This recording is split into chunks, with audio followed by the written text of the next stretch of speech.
Good evening, everybody, and welcome to the Black Box Show. Would you believe I've just done this same fix 2 seconds before putting the stream live? Because, you know, Streamlabs be Streamlabs.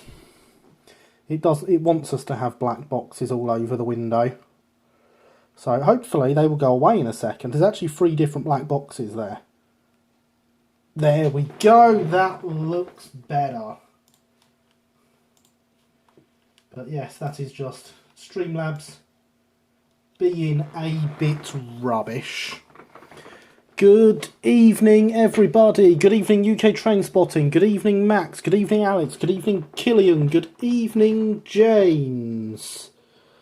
Welcome, everybody. I hope you are well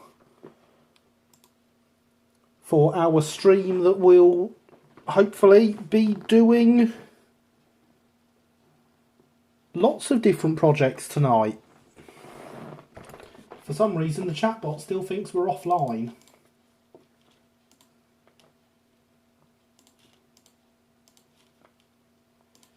It's good of it, isn't it?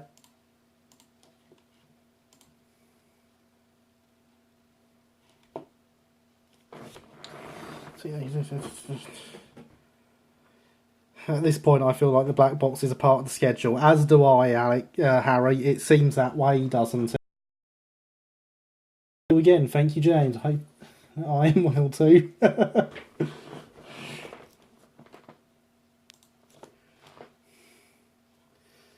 Back in a few, need phone so I can listen in. Don't have a charger. Fair enough, Max.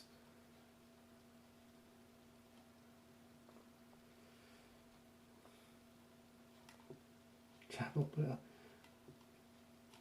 Way, there we go. The chatbot is working. Oh, I added more than that, James. I added more than that.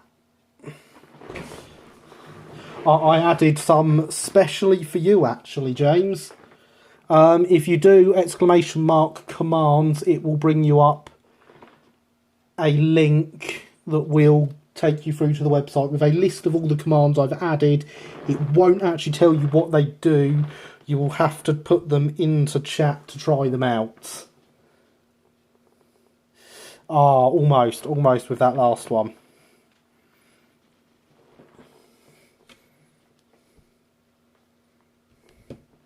So yes, visit that link. You will get a list of all the commands that are available.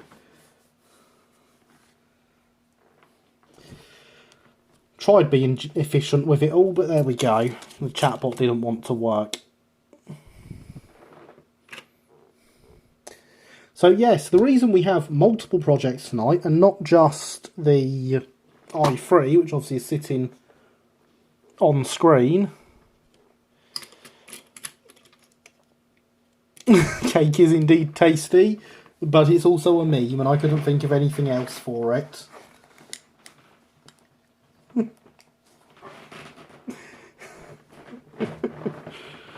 So he thought about you when I was setting it up, James.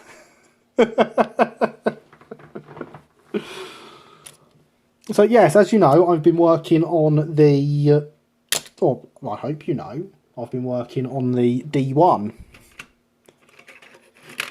And that is going out to a show to be a diorama. Now, of course, to be a diorama, it needs more than just a single loco. So someone else is building the scenery stuff, and they are building the goods shed for Uckfield Station, because they are building that for their layout. And so they're putting that on a diorama. My D1 is going to be the loco. The D1 needs a train, and since it's only a goods shed, a few goods wagons, I've had to choose my Ifield Brewing Company wagon. It's not realistic. It's a company in Uckfield, so it seemed appropriate to have that one going.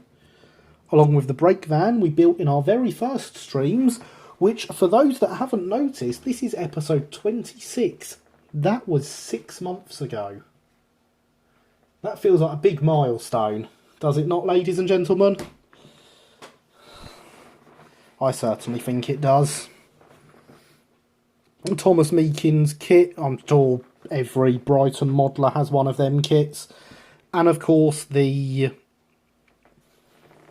Class A Open that we built and painted in an hour on stream. As you can see, it's not the greatest paintwork, but you know, it took an hour. I seem to be getting a touch of lag here. I don't think it's you, James. I think it is this end. I've had a couple of frame drop notices. It's an SR plywood van, isn't it? I mean, everyone I've seen has been released, or that have been released officially, rather than ones that my friend done has been post grouping. But they are a South Eastern and Chatham design.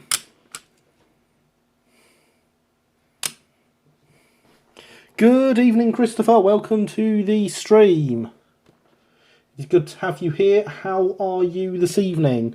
We were just discussing this lovely train of wagons that is going to be the train for the D1 at the Uckfield Preservation Society show, which is it's a couple of weeks before the actual Uckfield exhibition. So I'm hoping to go down there and get some video to show you guys of it all. I mean, my loco wagons and the diorama being built for them are possibly going to be the only railway things there, so I know summer is over already. Indeed it is, UK Train Spotting. It is a shame.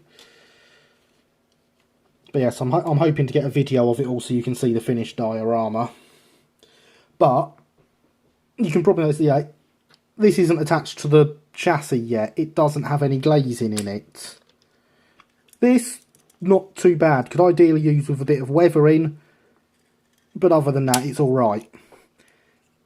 This has no couplings. This just plain isn't finished. It still needs the buffers adding. It needs the transfers doing. It needs another coat of paint. And I think, to be different, this one will get a load, and this one will get a sheet over it.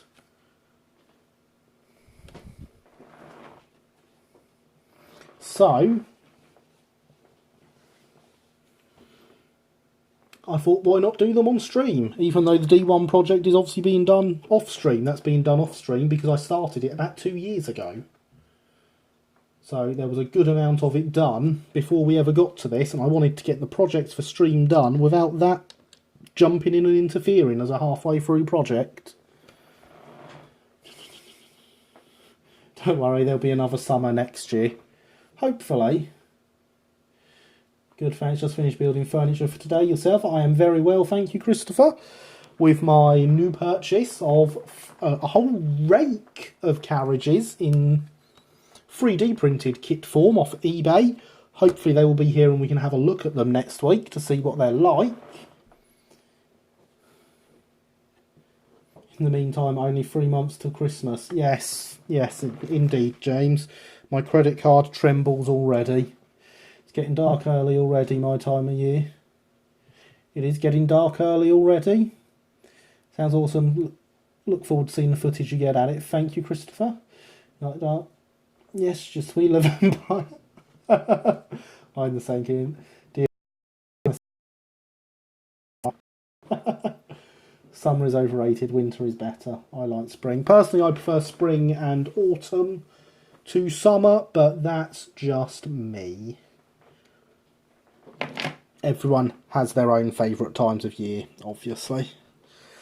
First things first, look, full of dust. It's been a long time since I built this wagon, but I definitely think it needs a coal load.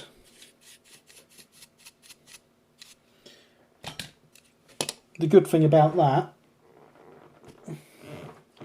3D printed carriages, interesting. Indeed, not only are they 3D printed carriages, they are period 3D printed carriages, South Eastern and Chatham 6-wheelers. Got a whole rake. Approve of springs, keeping things bouncy. Like a 3D printed carriage, there's much to be said for bouncy. Yes. So, yes, we have some real coal for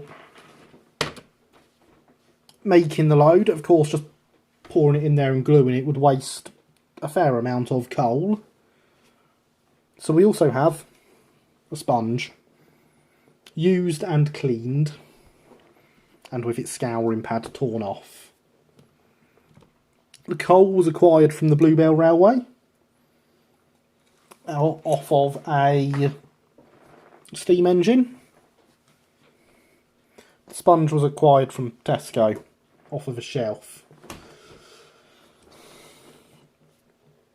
So, to me, this wagon seems like a good place to start. If we get the coal load done, you'll see a green sponge is no good to us really. It needs to be black. So if we get it cut to size, get it painted, it can sit and dry whilst we do other things. That seems like the best way to do this, if you ask me. Much I do approve 6-wheelers. Much it was missing a spring casting actually. That's no good. Missing springs. Oh, are they available somewhere else or a one-off make? Mrs. Oak won't be missing a sponge then. There is no Mrs. Oak to miss a sponge. Divorced for 10 years now. I highly recommend it. Hydration, we've not even started. All this talking makes you thirsty.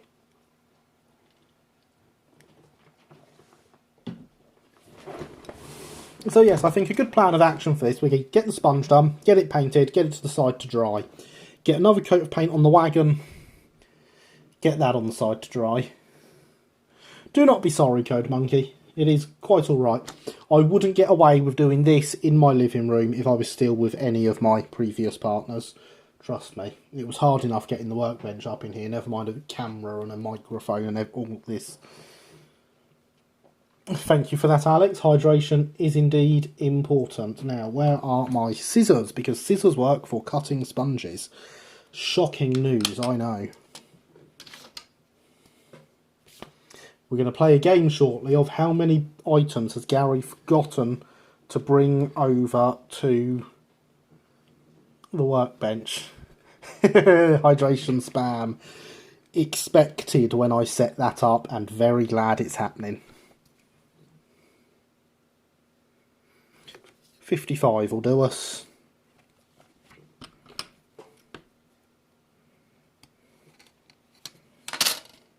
So it don't have to be exact. It's not a scale model, it's a sponge. Scissors, no, we don't have warnings about scissors because, I mean, I'm allowed to use them, so they can't be that dangerous. Going to cut off the wavy edge.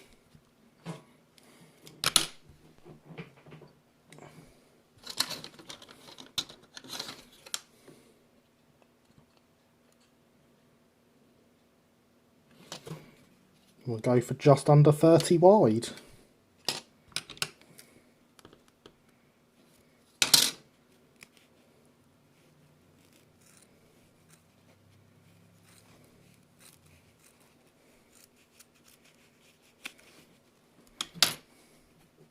Hydration spam is the best sort of spam. Indeed. Indeed it is. There we go. One loaded wagon. What do we think, ladies and gentlemen?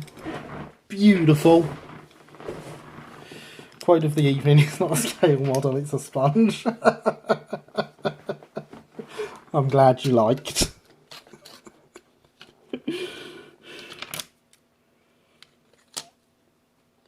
I'm actually going to cut this.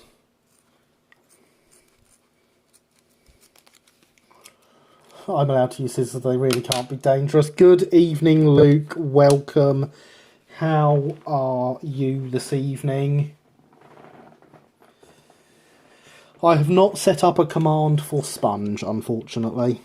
Yeah, I've made that way too short. Never mind. We'll add more coal around it. So I've made it slightly too tall.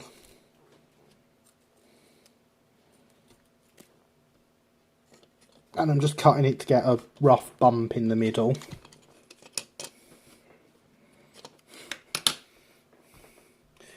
delivering a block of frozen slush puppy. Yes, indeed. I'm good. I am very good, Luke. Thank you. Thank you. I hope you... No. Yeah, I do know what I'm trying to say. Honest. Did you see my Twitter message? I did, but I forgot to respond. I think I was going to bed when you sent it. I did see it, yes. The house is not currently falling down.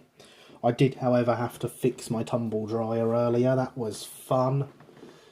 But at least I don't need to buy a new one.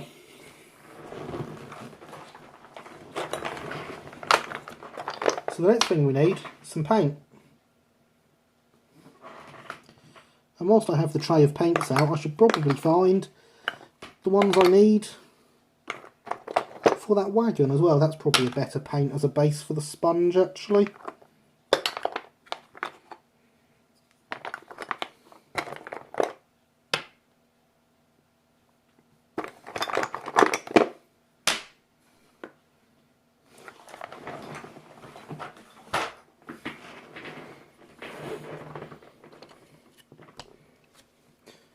So this wagon is not going to have a removable load. I'm really not feeling that posh with it.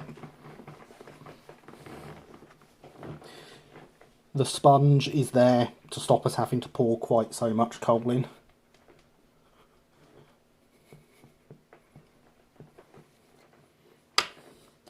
Make sure you do as the chatbot says, everyone.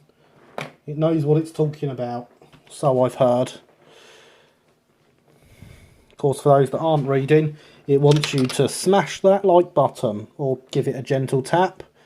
Make sure that whilst you're down there, you press subscribe and hit the notification bell so that you can always be alerted of when I go live or when I upload a video. I mean, I do also have a schedule, so you could just follow that. But I like subscribers. Subscribers are awesome. I've already been planning some big things for when we hit some larger subscriber numbers.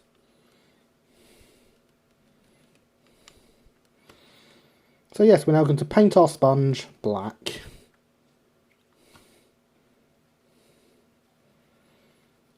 Because of course the coal won't quite cover it completely.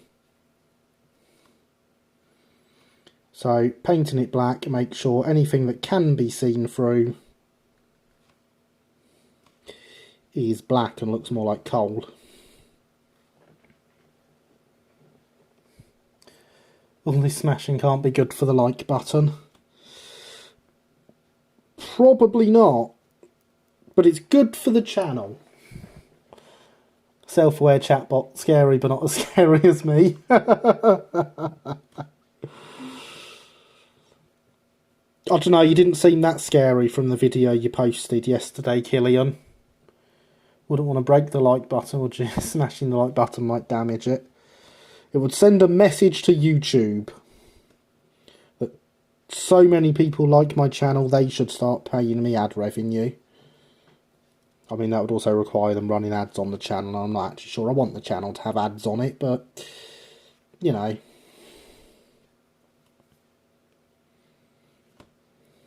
Technicalities.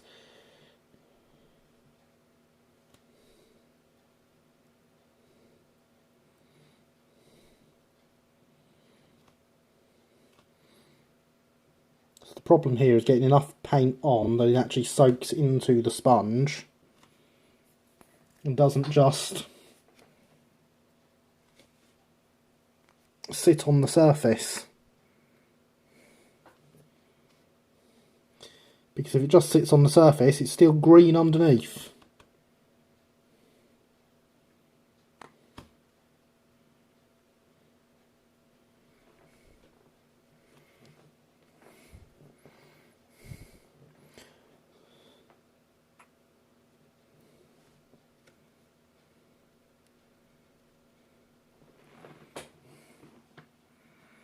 Audible check, hydration check, like button smash check. Excellent, excellent, excellent. That's what we like to hear. All those things are very important. Although the chatbot will keep reminding you about them. believe it runs through all its messages twice over a stream. If I could think of more messages, I'd add more variety to it.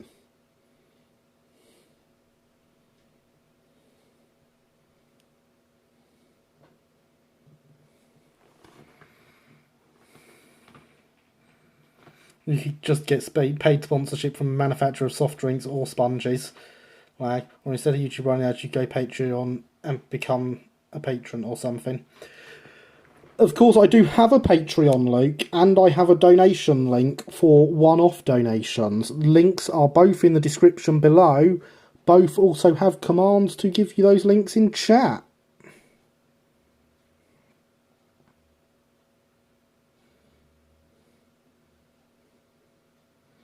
Unlike yours, Luke, my Patreon is not imaginary.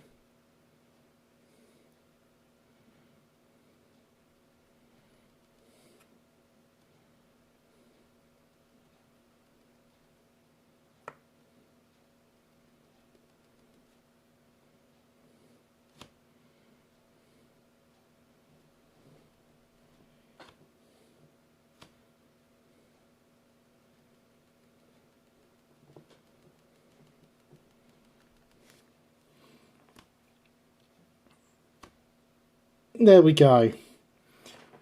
It no longer looks like a giant frozen slush puppy. And it can sit over to the side where it shall dry.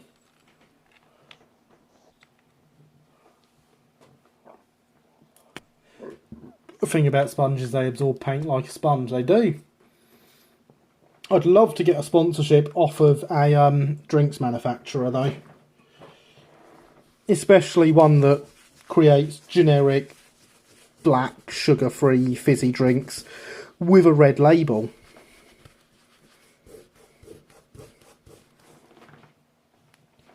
Ironically, I saw another streamer earlier asking them for a sponsorship.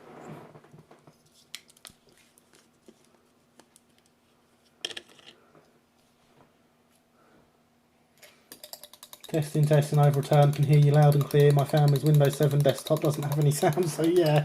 Fair enough. Max, welcome back. I ain't arguing a health dose of H2O. It is indeed very, very important.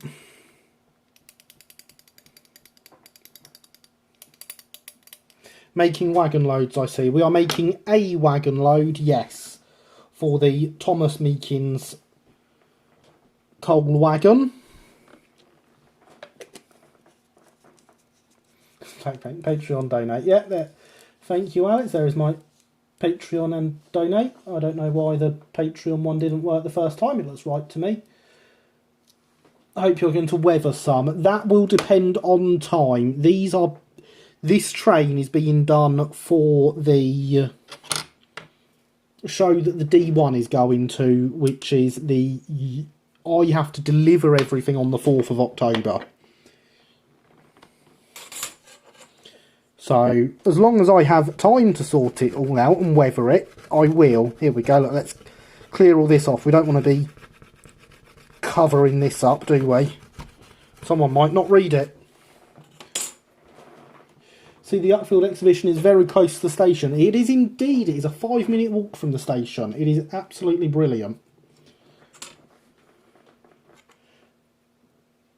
Alex, what did you say about deleting messages? He's a mod, it's his job to delete messages, maybe even this one. Said it should be for a good reason. Misspelling the command is a good reason. One can always see the delete messages by replaying the stream and seeing them on the video itself. Indeed they can. Ever since Streamlabs decided it was going to add the chat to the screen of its own accord, because I actually deleted that module, you can indeed see that by watching stream back and getting the messages up in front of you. It's very strange, isn't it? So now that that's done, we're going to get our next bit of paint, which will be another coat of paint onto the A, because, you know, it needs it.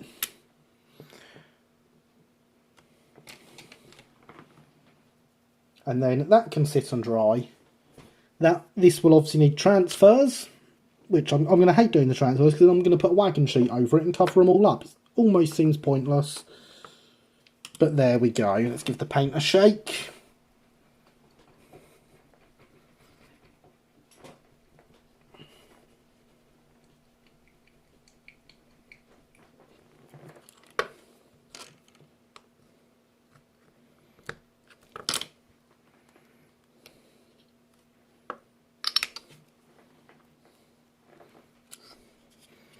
So yes, this is the wagon we built on stream in an hour, which I believe was when we were doing the lion build, because we needed something to pass the final hour. It has not been touched since that stream, because I always wanted to bring it back to be finished properly on stream since it was started here. It has sat on Oak Hill, waiting for the day when it would finally happen. And today is indeed the day. Hope you update those wheels. Stuff like that can be done in the future. Again, this was a speed build, so it is the wheels that came in the kit.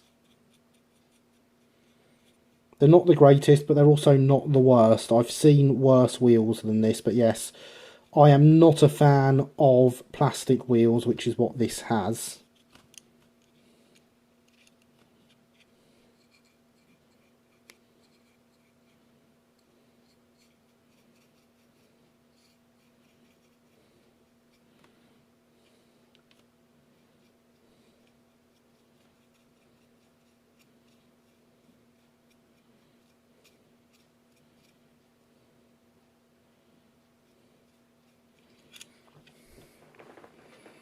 Okay, never mind, thought they were plastic. I see the shine on them. No, they are plastic. I'm quite sure they are. They've got metal axles though, which is quite weird. They're not a one-piece wheel and axle.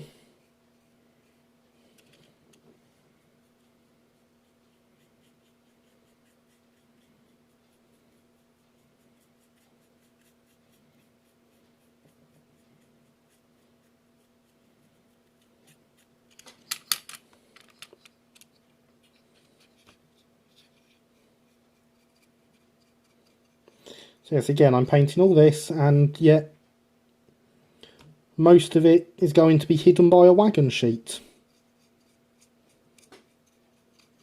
But I'll know it's all there underneath.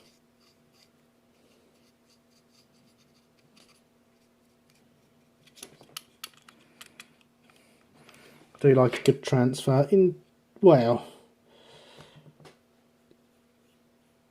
as long as they're behaving, James. Remember the fun I had with the tear weights before? That's the sort of one that's going to be required on this. Because, of course, of all the transfers I do, that's going to be the one you can see. Oh yes, I forgot about that crack in the soul bar. That was very silly.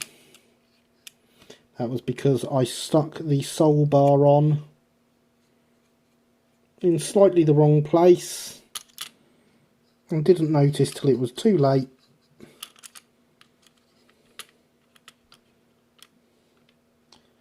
So it got cracked, having to remove it.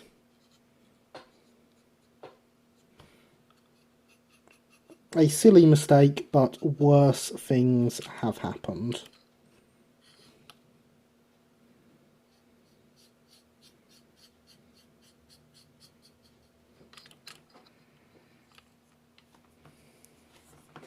Must confess I do not remember the tear weight fun. I may have missed that one.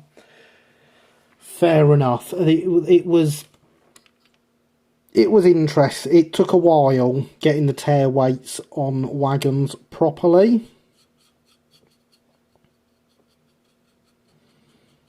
Has been a while. I think I spent a good hour probably getting just the dots in the right place on them. You need a glossy surface for the transfers. It helps, but they can be done without. The most important thing is to make sure you varnish afterwards so the transfers are sealed in, of course.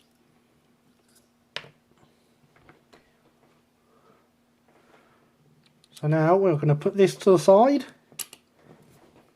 It can dry out.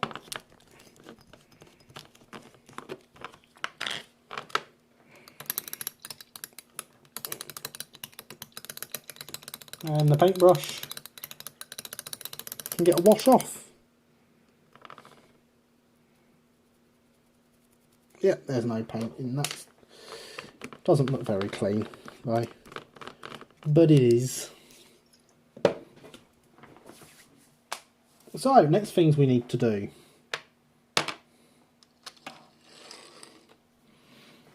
The first ever kit we built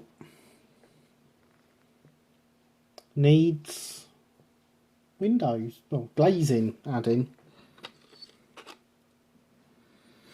Here we go, James.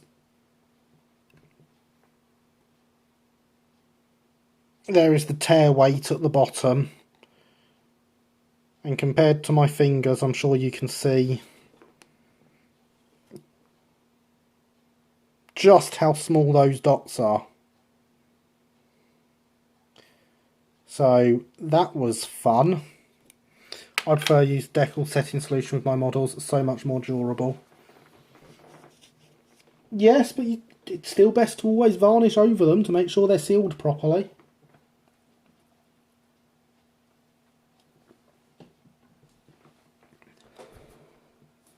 Indeed, did you know I have a Twitter account? Do you follow it? If you are on Twitter, maybe you should. If you don't, why don't you? So here we have a sheet of glazing. It's almost shiny enough that you can see me in it. If it wasn't for that, you wouldn't even know it was there, would you? Oh, and you can see the sticker on the back of my phone for its FCC declaration. But it is there, I promise. Getting lag again, I'm afraid. Maybe my parents' internet. I've not had any drops that time, so it may well be.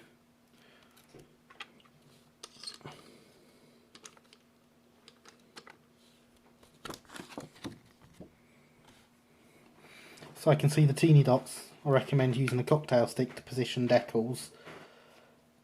Yes, I can't remember what we used, but it was certainly cocktail stick sized. It was great fun.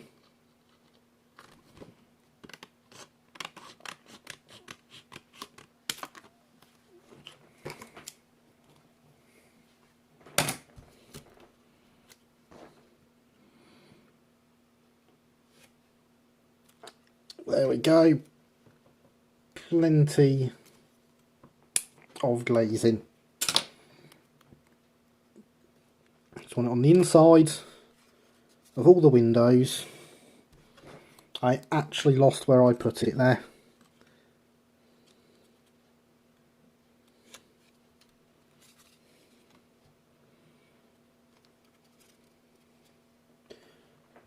To get the snips and try and snip down the handrails that are in the way.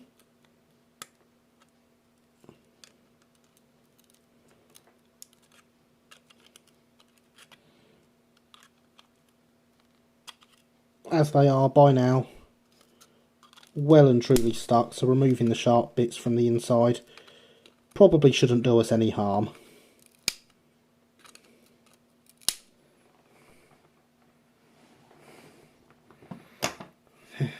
FCC declaration, indeed. That is what it is on there. Remember the 3-foot rule? Yes, indeed, Killian. It's a very good rule, that. So now, I am actually going to have to take a chunk out the middle of this, because those handrails are not going to cooperate.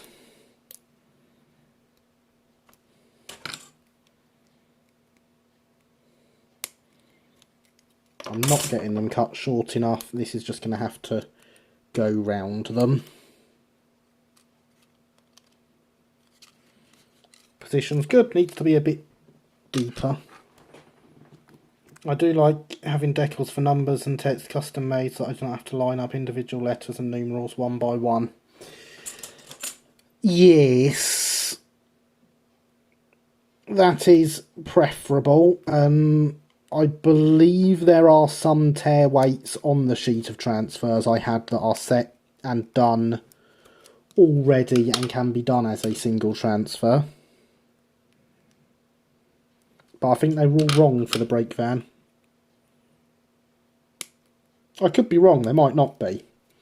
But I think there were.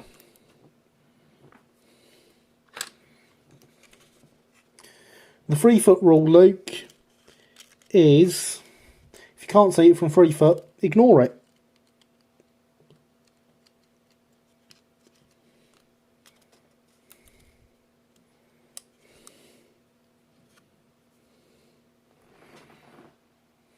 Yeah, that thing that Code Monkey said.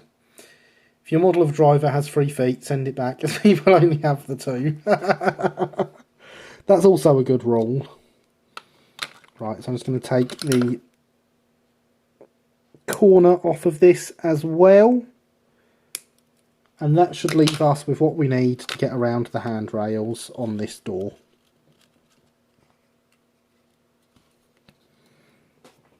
And there we have glazing. The only CC I know is TCC. What is this daft FCC you speak of? The Federal Communication Commission. Family Guy did a song about them. I highly recommend it.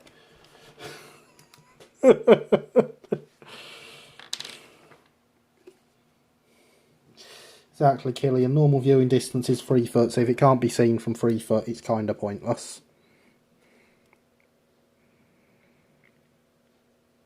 There's way too much glue there, purely because that's just what's poured out the top on its own regardless.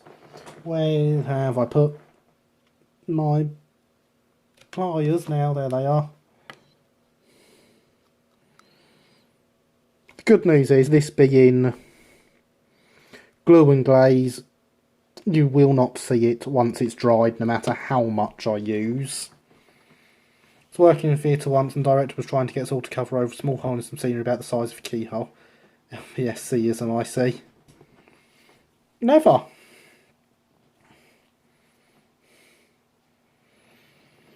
This is a staircase placed 40 feet from the audience while dancing girls walk down, and nobody's going to be looking at the keyhole. Well, some people just like things to be perfect, don't they? Good evening, A1. There is no LB&SCism here.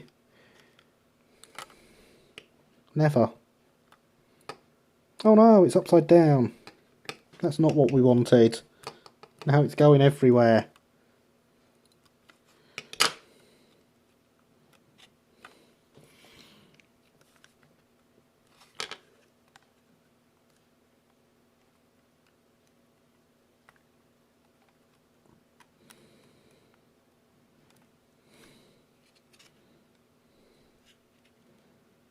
Well, that got messy quickly, didn't it?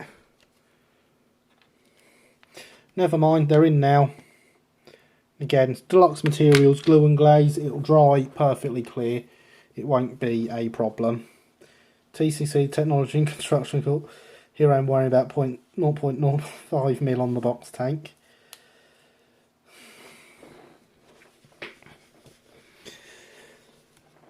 I want a box tank, Killian.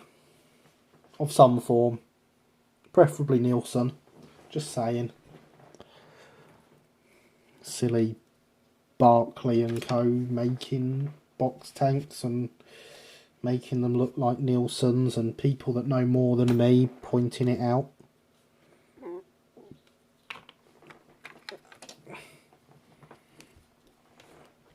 We don't need you spamming links to other channels, Max. I do not want links to other channels posted in my chat. That's why links are disabled.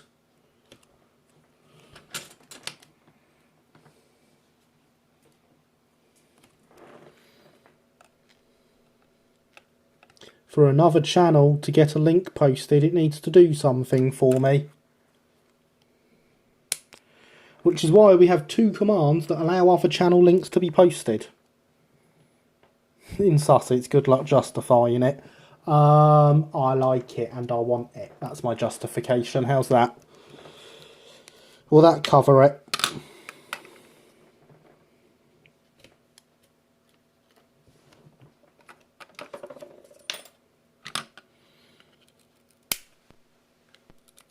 I mean, I hadn't planned on how I was going to justify it. That was just always going to be my reasons.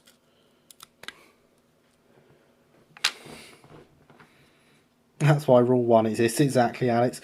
Good evening, Tom. Welcome to the chat.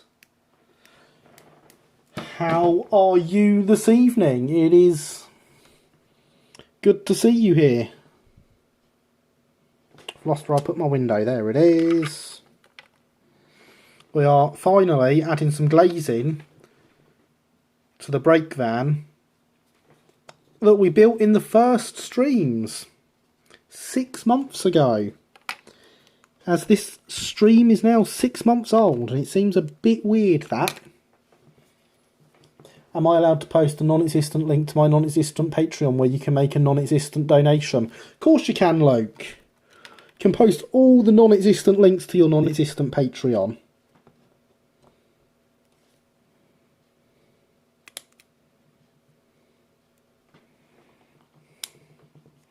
It's as good as done. Be fairly happy to send it out as is, but I want a final revision. Well, don't send it out till you're happy with it.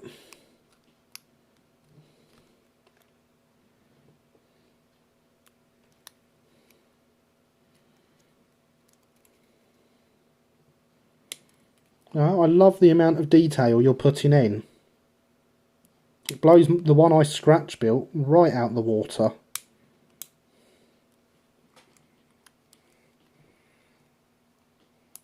Good, thanks. 6 months, really? I know, Tom. That's what I thought as well. 6 months. And it's been a great ride, and it still is.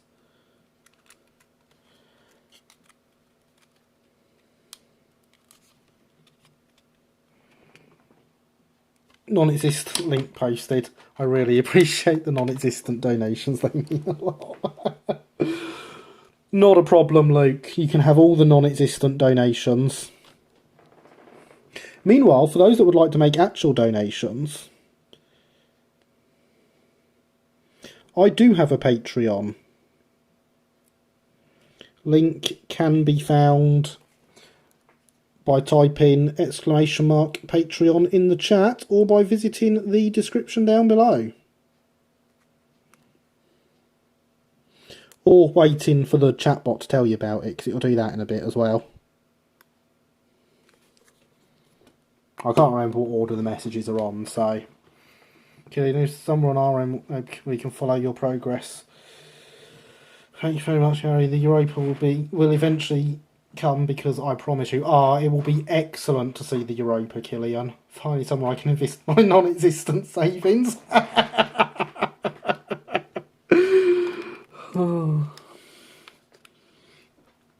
Thank you, Alex. Much appreciated.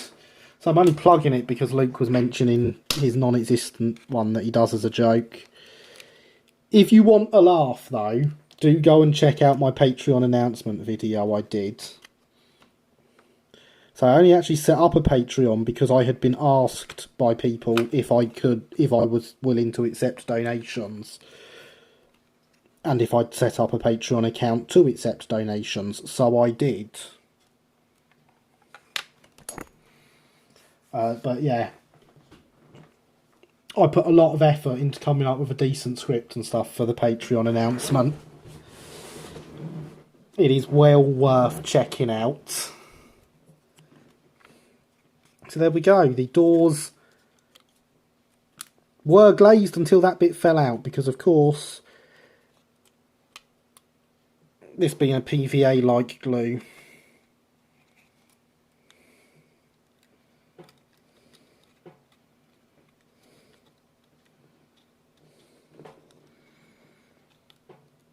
takes ages to set, and now I can't get it back in.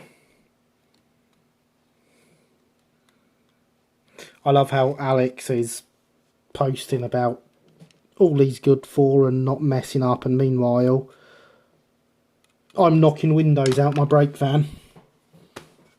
Now I've lost my glue. There it is.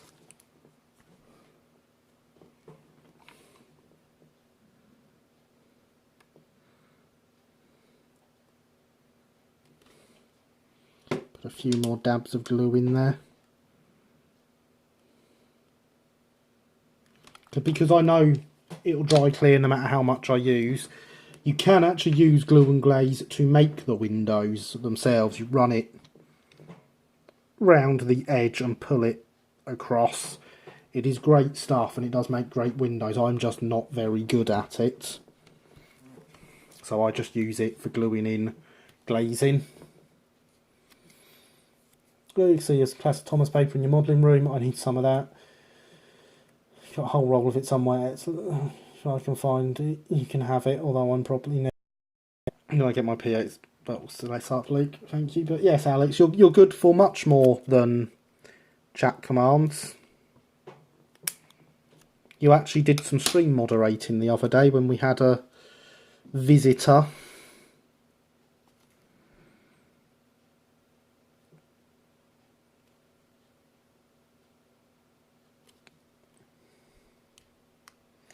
Oh, look, Garybot wants us to take a drink break.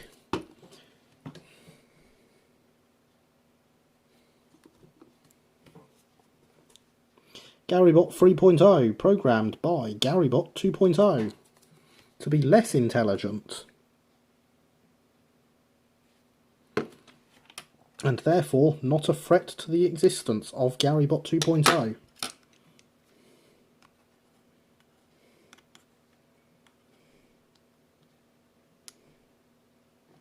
But we'd still best do as it says and take a hydration break.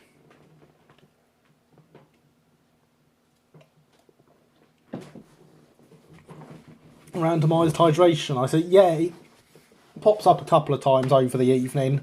Just the bot reminding us all to drink because it is very, very important to keep hydrated. I'll take a look into it. Everybody makes mistakes, that's why they put erasers on pencils. Don't think erasers fix windows.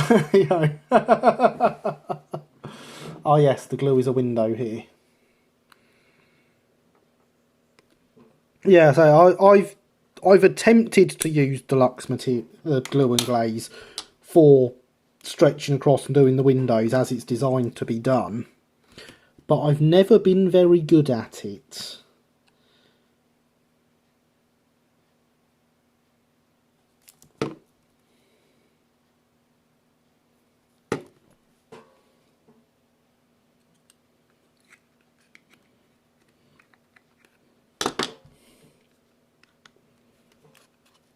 Although that there has basically just done it because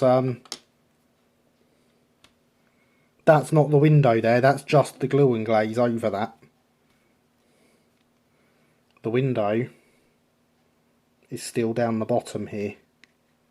So I could leave that like that and see how it goes. I'm not going to, but I could. So wait, when Garybot 2.0 needs an update, will that mean Garybot 3.0 needs an update as well? No. Garybot 3.0 is quite alright, being just a regular old chatbot. Hello Will, welcome. How are you this evening? It is good to have you here.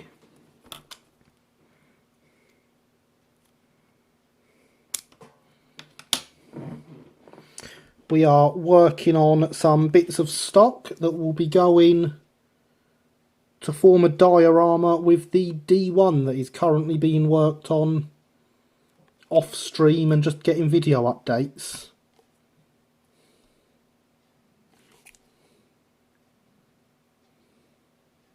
Being worked on, as if I didn't finish it ages ago.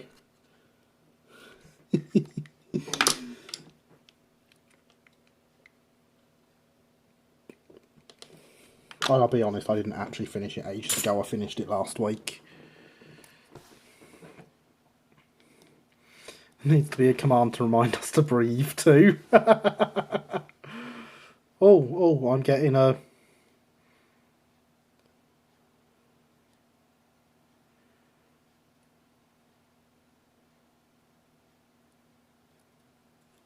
I'm getting some issues on, or I'm getting some warnings pop up for audio. Is audio okay? Okay, warning for audio has gone. Did it drop out for anyone? Because I got some audio warnings there.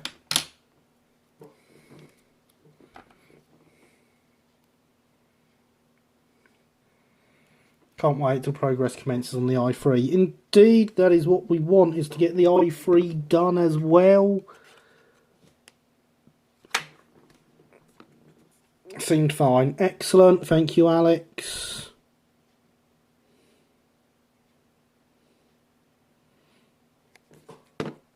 Audio checks out good. It's fine. Thank you, guys. Much appreciated. As I say, I've had a couple of dropped frame warnings as well, so it's nice to know everything is working.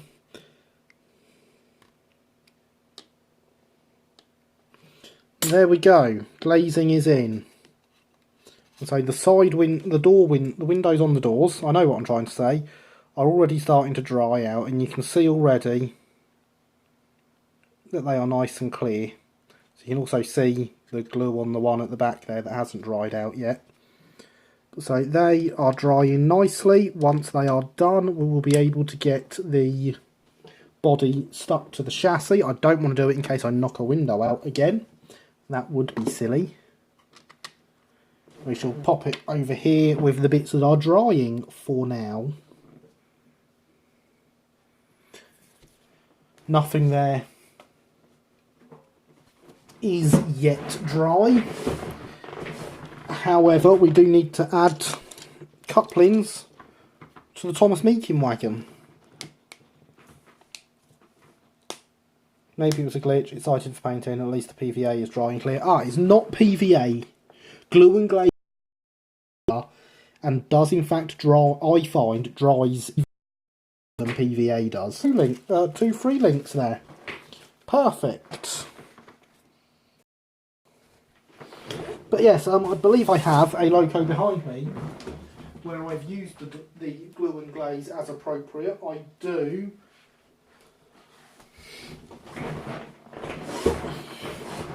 Viewers of a nervous disposition may wish to avert their eyes now, but this model here has glue and glaze windows where the glue and glaze has just been done round the edge and pulled across.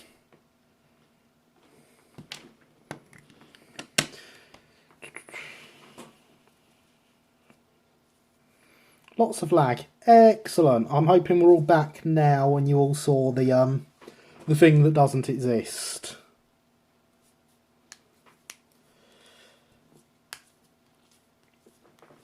So yes, this is a model I built a long time ago. Obviously it's from the Hornby Railroad 06 Terrier chassis. Some minor modifications to make it into a loco that didn't survive even as far as tops.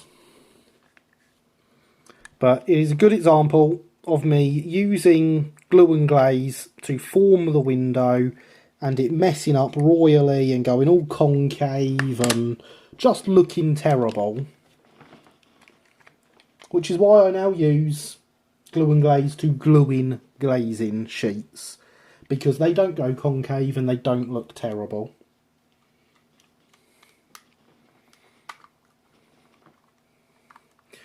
Did I ever tell you I got a copper model logo building on the cheap, Gary? You did not, but I am glad you did, because of course this build is from that book.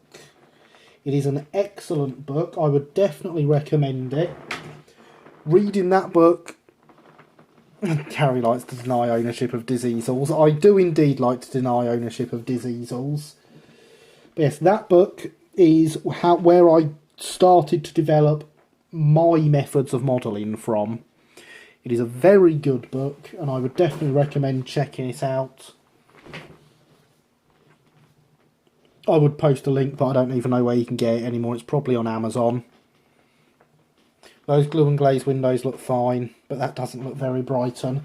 Indeed it's not. They were somewhere up north. Trust me, they don't look fine in person. But once I did go all out on this. Bearing in mind it's a railroad body.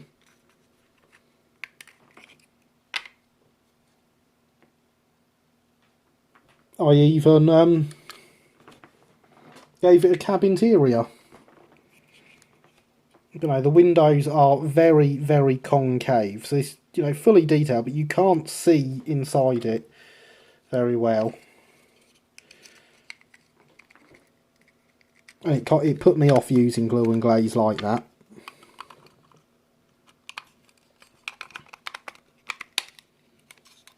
And back on its chassis.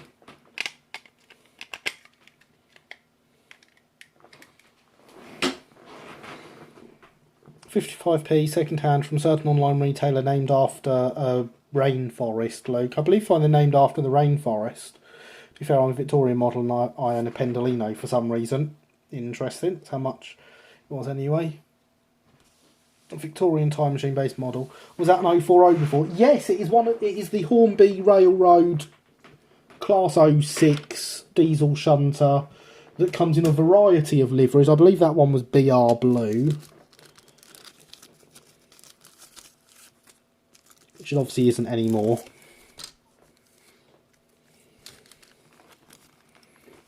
My TARDIS was about 150 years out.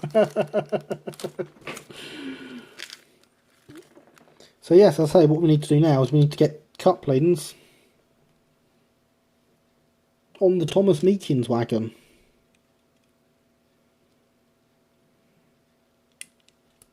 Which, of course, the holes aren't big enough, and this one has actually got a hook in it as well. Oh, that's okay, I never actually glued them in by the looks of it. I must just put them there for decoration.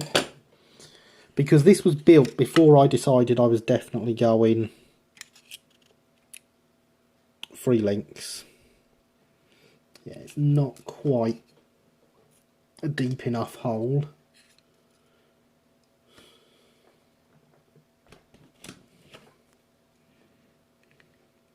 Yeah, it's only as big as that screwdriver.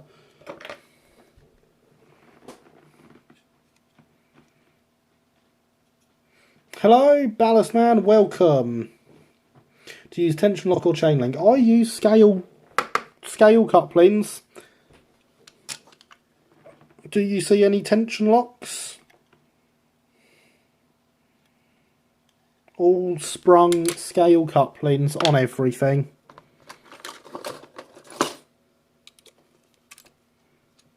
Even the i3 has its scale couplings in.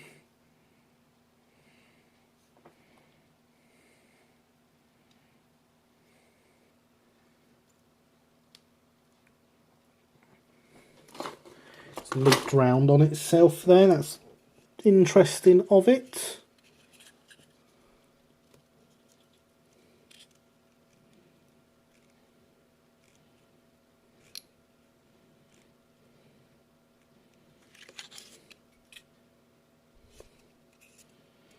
This job here of widening this hole would of course have been easier if it was done before the kit was built, but as I say, I hadn't decided on the method of doing coupling at the time of building this wagon.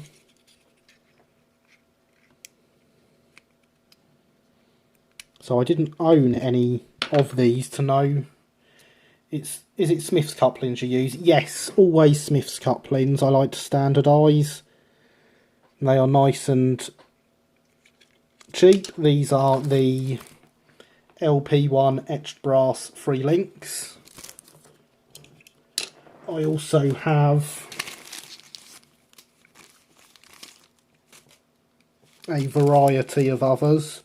So I've got some magnetic ones, which I usually just use the 1 link from to put on the end, and I've got the screw links as well. Oh, never mind. Would love going scale couplings. Going for scale couplings, super realistic too. Indeed they are. That is why I went down that route. There was a time when close-ups of locos and stock were going to appear on things on YouTube, and I wanted them to be as realistic looking as possible for that, and that is what ended up sending me down the scale coupling route. Once I did it, I've never looked back.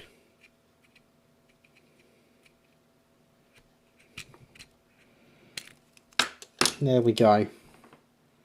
It fits.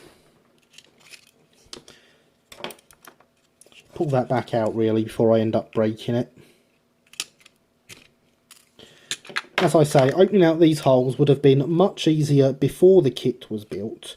So if you are building one, always do this bit first.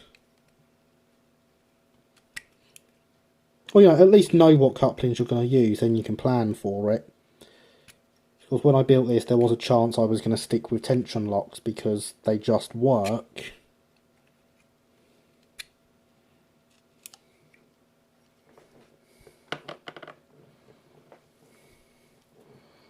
Oh look, the chatbot likes my website.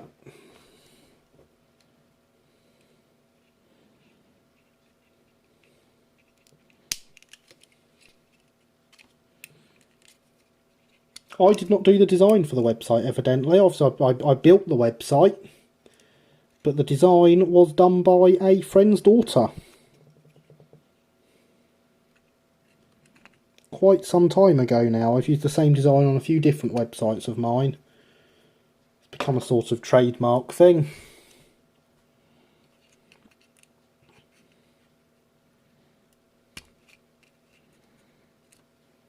There we go, now it fits on both sides.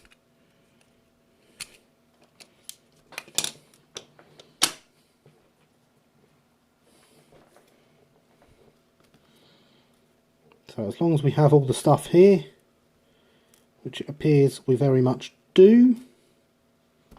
I know there were 2 springs earlier. There it is.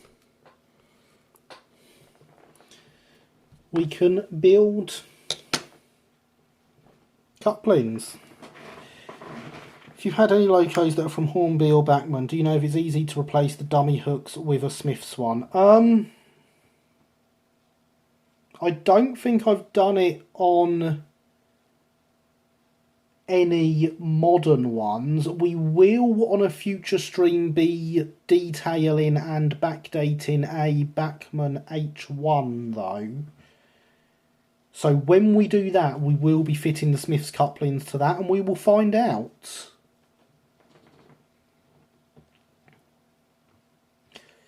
In the meantime, hydration is very important. I'm really feeling it now. So please do make sure you are drinking enough, ladies and gentlemen.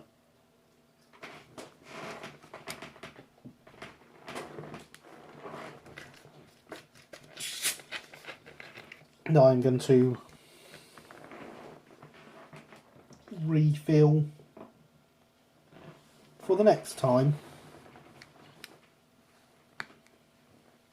Having trouble finding an S100. Yes, I don't know. There we go. Thank you. Hydration spam is the best spam.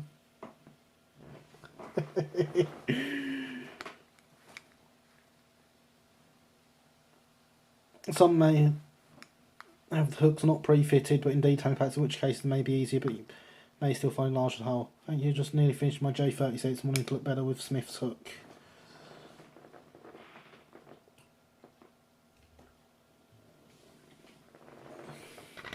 HO, not double O. I'd have no idea where to look for an HO model at all. Super upset with Tilted Railway Series, no words other than they've gone way too far. Max, this is not a Thomas stream. Remember my comments on it the other day on Twitter. Last Hornby item I fitted was my chocolate cream Mark 1s. I remember having to do no work to the body. Late to the party again. Indeed you are, Christopher. Trying to get a nice industrial locomotive. Yes! Industrial locomotives are nice. Nielsen box tanks especially.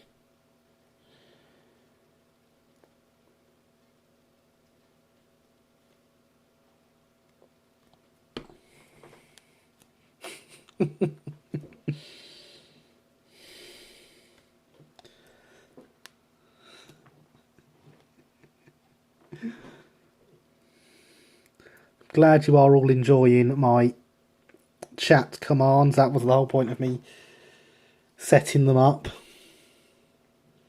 Makes it all worthwhile.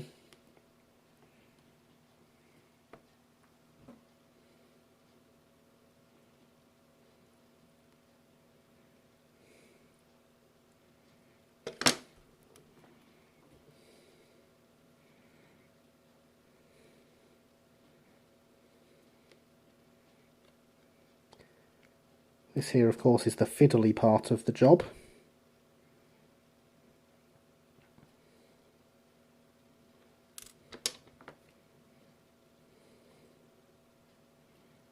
I never like opening these up too far. I'm always worried I'm going to break them.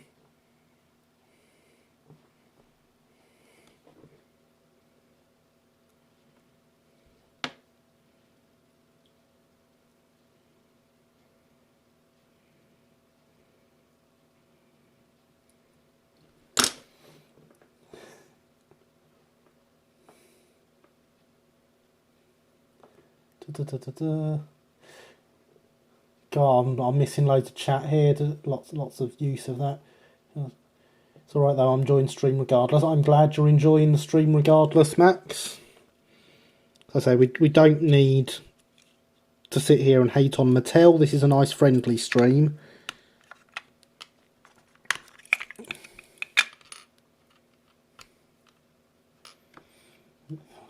Harvey's Hollow short release in S100. Not sure if they'll want to rescale it though. Are they now, Tom? I wonder how you'd know that. Hello, Linny! Welcome to the stream. We are just realising that we have an issue here with the split pin for this coupling. We are working on, at the moment, on the wagons for the train for the D1 when it goes to the Uckfield Preservation Society for their show. And so we are detailing up the wagons that it will be having, getting them all finished, getting them all ready, couplings, etc. I'm hoping to also do some work to the i3 because, you know, I'm loving that project right now.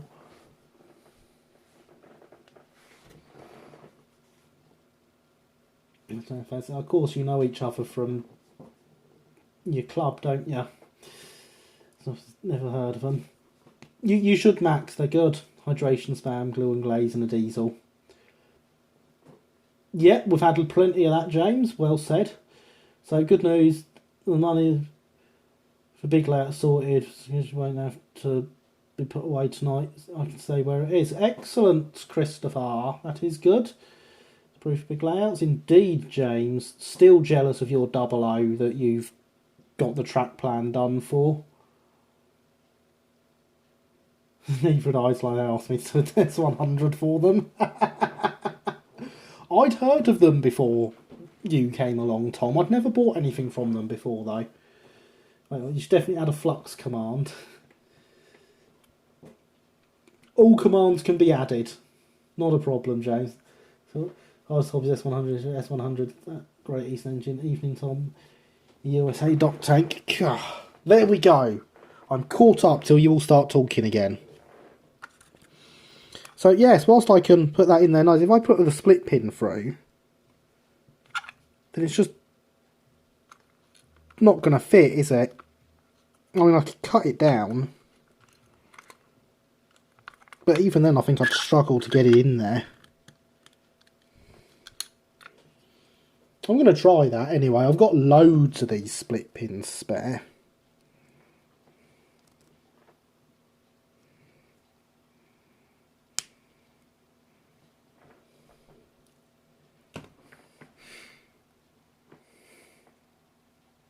Love to update Triang Ginty with scale couplings, more detail Rip Hornby spares department. I've done something similar with a tri-engine T in the past, and with the... That's still too long. And with the 3F tender engine. I would link, but can't. Evidently, I'm not unbiased.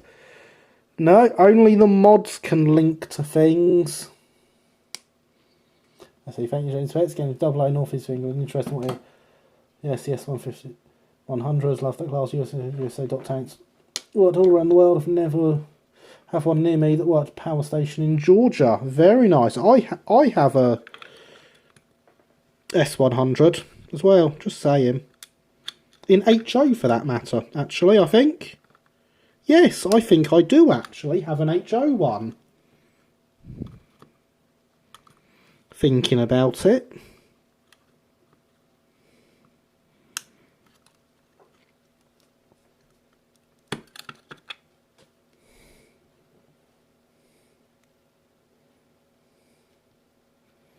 Set pre-22, but clever building, street scene can sort of be our fancy change from time to time. Culling plan, hardishobbies.co.uk. Thank you, Alex. Very respected modeler. We all know he made Kelly 812 out of Triang 3F. Indeed. They did indeed. Will you have fellow American in the chat? I hope that's right.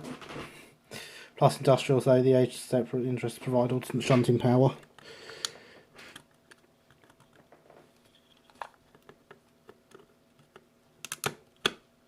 Yeah, I think I have a USA tank in HO.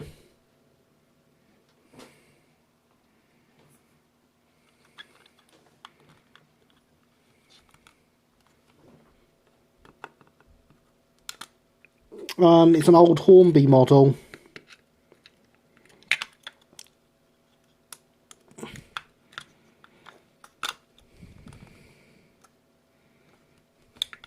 I got it through the hole there, but I also got it through the spring.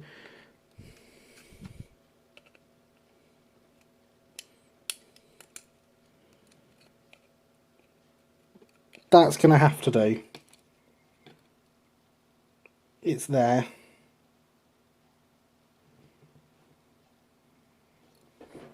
So cutting it down did work.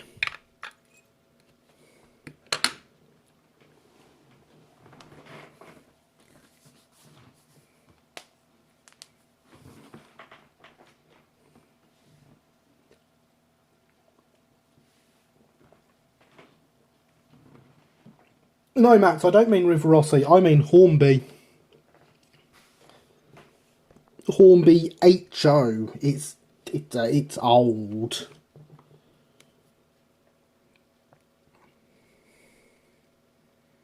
I know where it is, but it would take a while to dig out, so you'll have to just take my word on it. It's even in its box.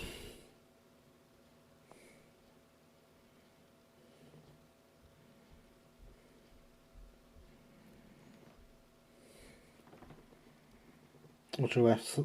Fine. That's a weird livery. Oh, nice. Yes. Yes, it is very nice. I got it cheap when the Model Rail 001 came out off of someone that had it. You know, because there was nothing else available at the time. And then when the 001 came out, they bought that, and I bought the HO one off them for, I think, 20 quid.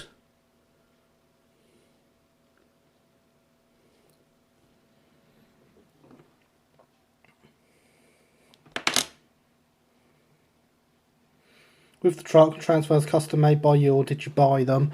It came as a kit with the livery already done.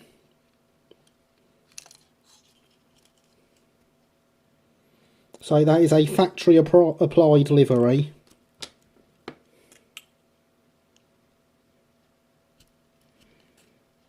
I can't remember whose kit it is. It could... But yeah, that's all factory applied. It's not done by me. All I did was chuck some glue at it.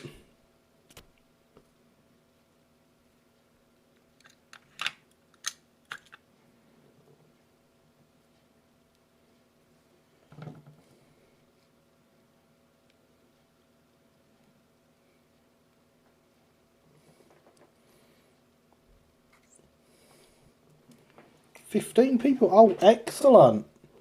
Well, hey, I've got to say, I don't often check the viewer numbers anymore. That is brilliant. Thank you for bringing that up, Killian. We are doing well. I like seeing these sorts of numbers.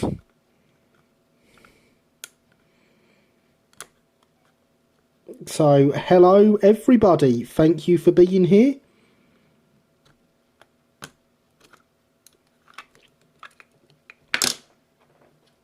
The chatters, the lurkers, the people who are just using me as background noise to their own modelling, you are all very much appreciated.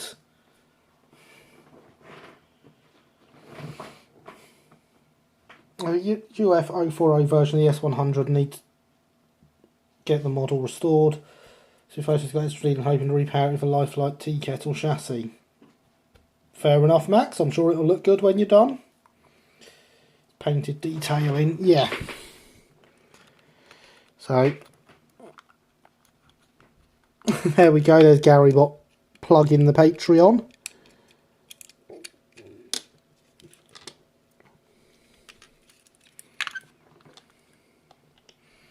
Tried to put some decals. Would not recommend Testors varnish for decals. Use Umbro acrylic. I use a spray I can't think what it is I use, but it's a spray varnish that I got off Amazon. I've lost that wheel set now. For the record, Gary, so was Thomas and Meekin Way should be red with black ironwork. Our chatbots appreciated. I don't feel they're appreciated enough. They should get more appreciation. I did not know that about the Soul Bars, Linny, but as I say, the kit came pre-painted. Oh, I apparently put some bearings in it as well. All I did to this was chuck some paint at it. But knowing that the Soul Bars should be red, I might at some point repaint them, but that would require me finding a red to match this. Varnish, yeah, spray varnish is good too. I use an airbrush varnish, not that I can right now. I'm sure you could if you tried hard enough, Luke. There we go, look, and it's coal load. That's definitely a very accurate coal load is done. There we go. Doesn't it look brilliant, ladies and gentlemen? So I'm not making this removable. If I was, then I'd put a bit of metal in it so that I could remove it with a magnet.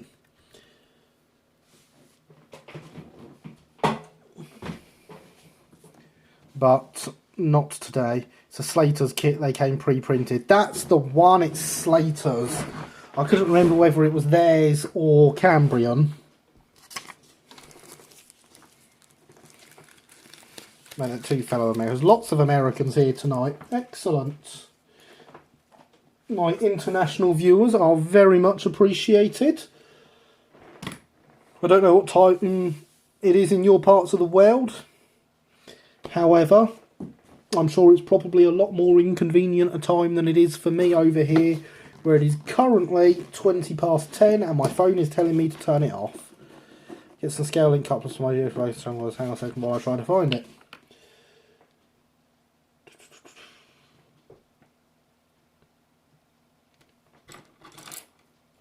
So, because that is now dry, this paintbrush is no good. I'm just going to put some PVA straight onto the top. Again, I shouldn't really do this in the wagon regardless, but because there's those big gaps down the side, I want to make sure we do get those filled as well.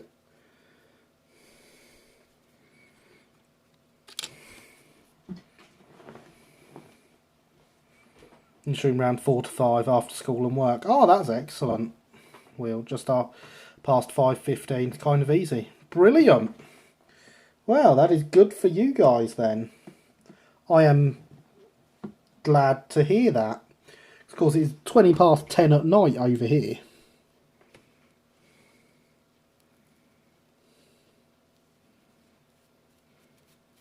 And the problem here, of course, is going to be getting enough glue on that there's still some on the surface. It's like 10:20. 10:20 is like 5:20 for me anyway as a vamp.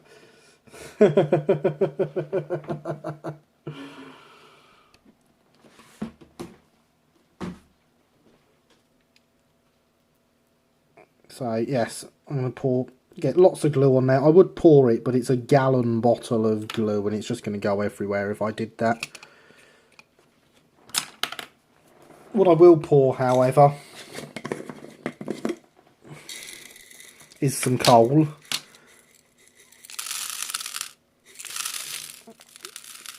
There we go, loads of coal. That's obviously not all going to stay in there. As I say, it is very much real coal.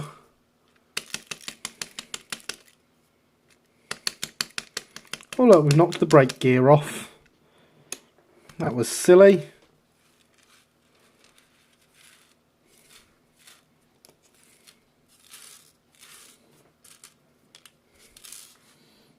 Yeah, real coal from a real steam engine. Smashed up lots of times with a hammer. Great fun, that.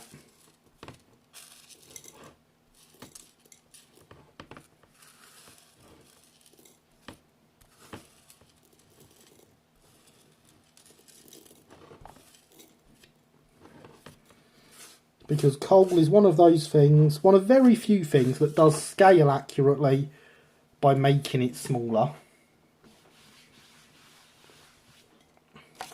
Makes you wonder how many lumps were nicked out of wagons and sidings. Well, this was one lump of coal.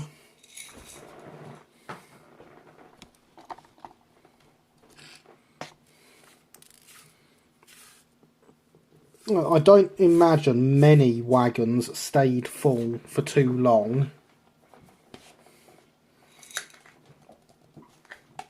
Because of course a wagon that's sitting around in a siding full of coal is not a wagon that is making money.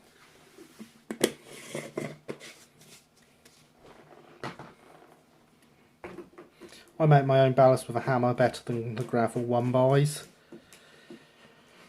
Yep. Indeed. So not all of that will stay in there, but we shall leave it and let it dry and see what happens. I'm sure most of that would come back out if I were to tip it after it's dried. You can actually still see quite a bit of the sponge, but you probably can't tell. I think buffer being red is about right for the sole bars. Alright, excellent. I don't have any of that because, you know, I ran out, and I will be getting some in the very near future on the 19th and 20th of October to the Uckfield Model Railway exhibition. For the extra plug, I will be purchasing it from Roxy Mouldings, who will be selling the entire range of Phoenix paints at the show. The railway companies charge fees to wagon owners to keep wagons in the yards so they unload as quickly as possible. Look up demurrage. Exactly. See, Linny knows this stuff. Slate can be used in the same way, and Killian makes his ballast from slate. Fair enough.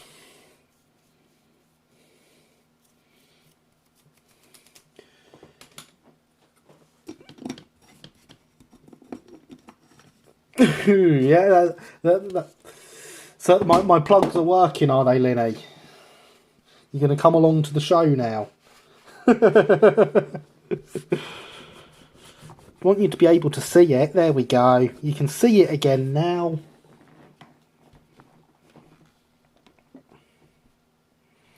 Slate ballast, interesting. Oh, I can imagine it looks quite good, slate ballast.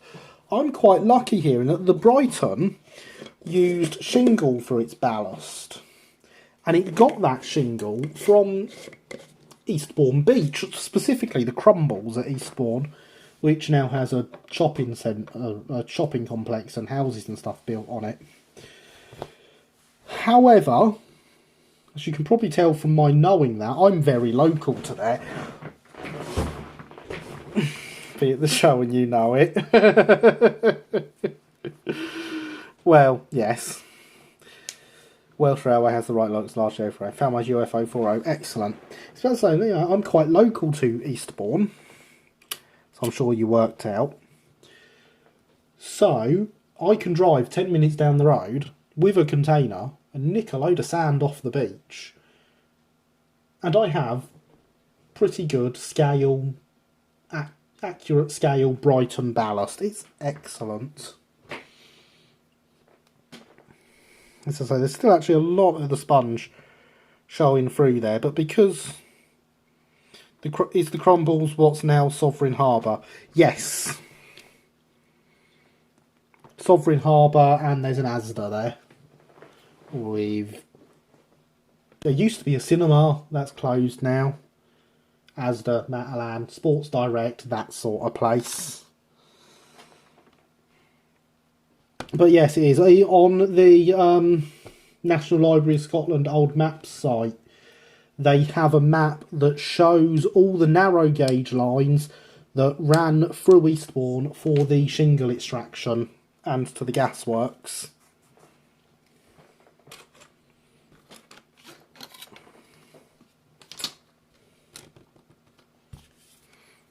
So, next project that we want to work on tonight. In fact, we'll move this back out the way for now. Let's have a look at the brake van again, because I would imagine, yes, look at that, those windows are drying beautifully, and you can see now why I use glue and glaze.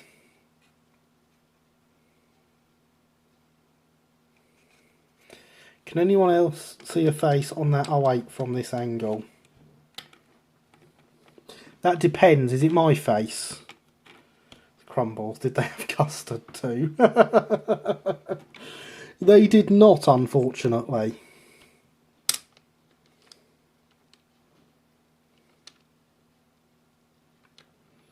So yes, we do need to stick that down. I don't particularly want to use super glue because that will fog up the windows. Words. I know words. So I'm actually going to use the glue and glaze for that as well.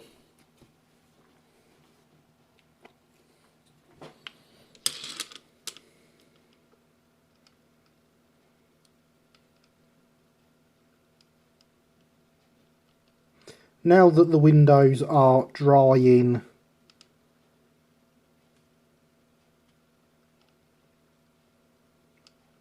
and we know they're not going to fall out, I feel a lot happier sticking the body on. There it is. So I know there was a hole there somewhere for it.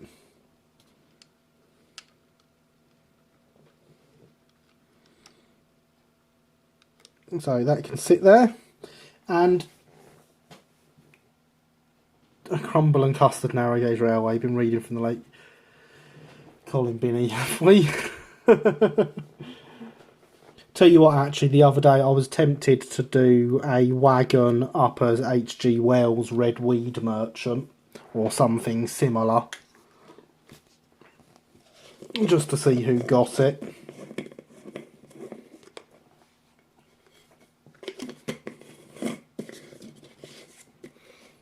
Because, I mean, even before it was on the telly, I've been listening to War of the Worlds quite a lot recently. There we go. But yes, that there is technically the first ever stream project now finished.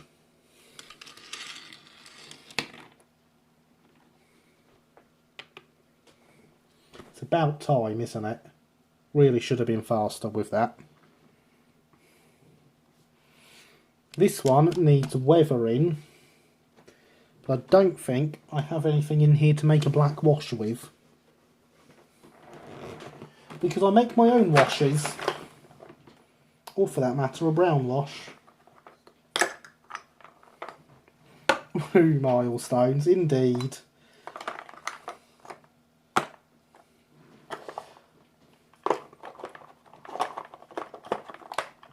I am Foreman Scrap Merchant.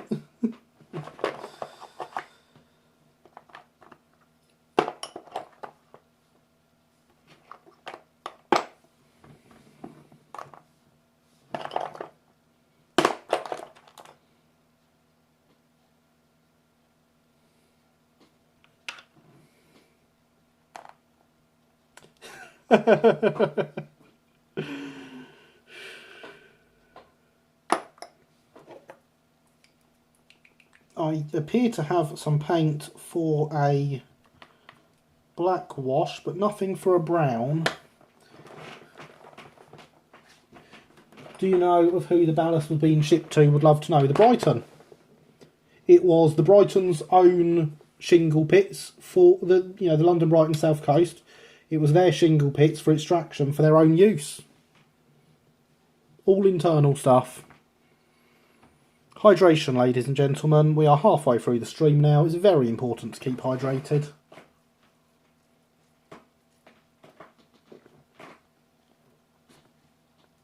I don't know how the timing for that went down for you guys, but that message from the chatbot popped up just after I said it for me.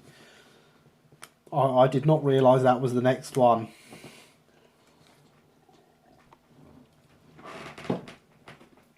So yes, I have some paint for a black wash, but not for a brown one. And I think just a thin black wash over this would improve it some.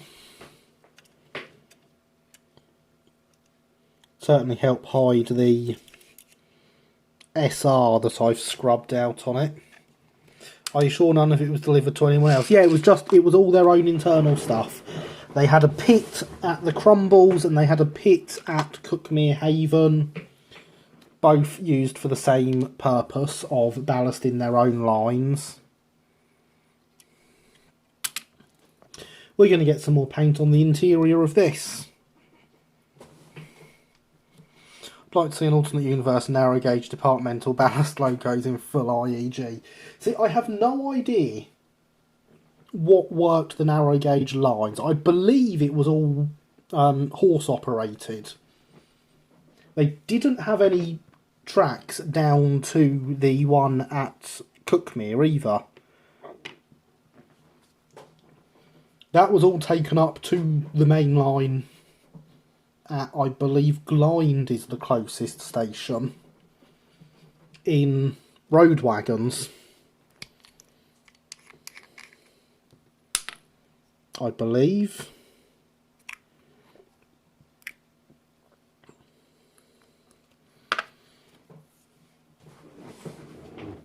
But yeah, I believe that all the narrow gauge lines were horse worked.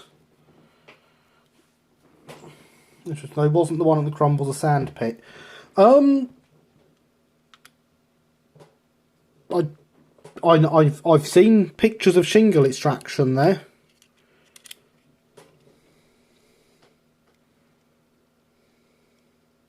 And it's only, it is shingle at the Crumbles as opposed to sand. It's obviously there is obviously sand as well, but the Crumbles itself is quite a significant area of Eastbourne that is all made of shingle.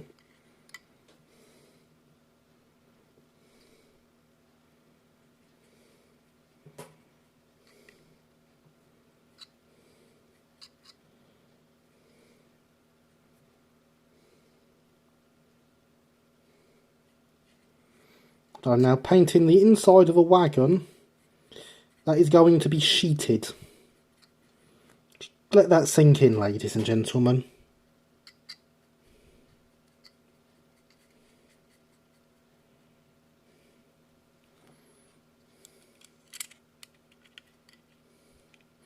There was an article in one of this month's modelling magazines about IEG. How's it to get right up? Terror certain better after the person had repainted it. So there's always railway modifications about register my SW9. It was Railway Modeller. And it was Gordon Gravitt painting it. And, you know, I think he deserves a name check. He's an amazing modeller. Very nice person, too. Bought their layout, the Gravitts layout Arran Key had its exhibition debut at Uckfield a couple of years ago. Because, you know, Uckfield is that good a show that the Gravits bring their layouts for their debuts there. If you don't know who the Gravits are, you really should.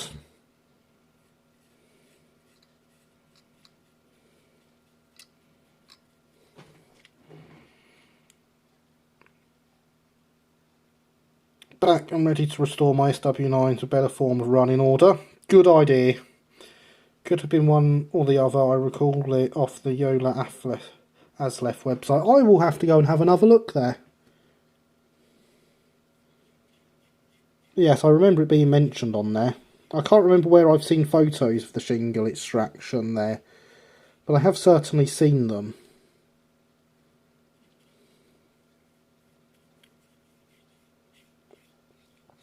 A lot of the sand these days, actually, for the public beaches, has to be dredged in from underwater because there's just so much shingle.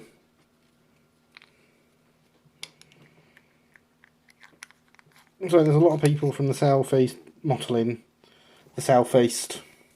I don't know about that.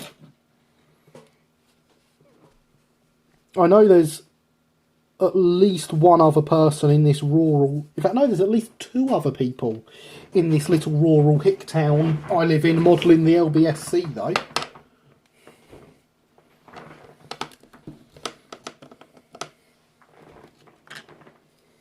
So that's always nice.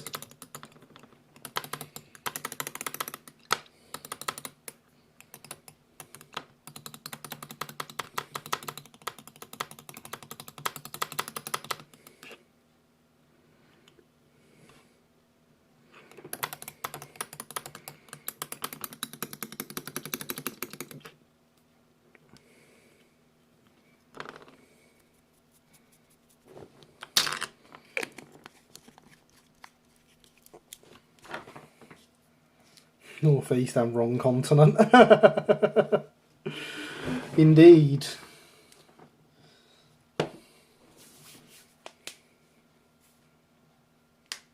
Just realised I've got 3 very talented CAD modellers in chat here.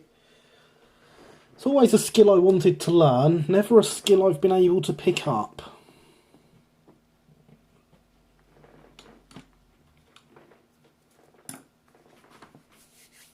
Which is a shame. So yes, there's another coat of paint on that. That is the interior of that wagon done.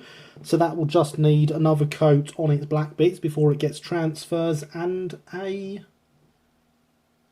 tarp, which I have 2 of on the pinboard in front of me, although they're currently covered up by instructions for the i3 chassis. Which, let's be honest, that can probably come down now. Lily, Tom, who's the third? You're having a conversation with them a second ago, Killian.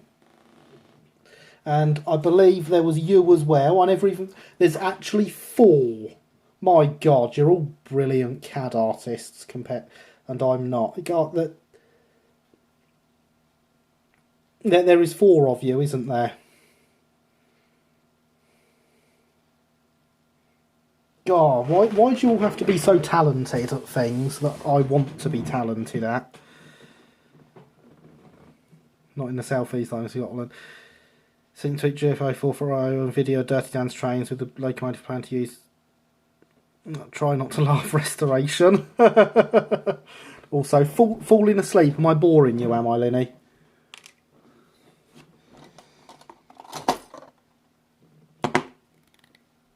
I know Blender, can I count as a half? If you know Blender, you're better than me. Gonna leave this for now. I don't want to have to run off and fetch the... I do know words, honest. Fetch the bits for making a wash that I have forgotten. So we shall do some work on the i3. CAD's very difficult for me. Been trying to learn for over the past few months. Probably witchcraft. It is. Here, Iron Island, modelling the Padan Railway. Yay, the i3 is back. I knew at least one person would be happy the i3 was back.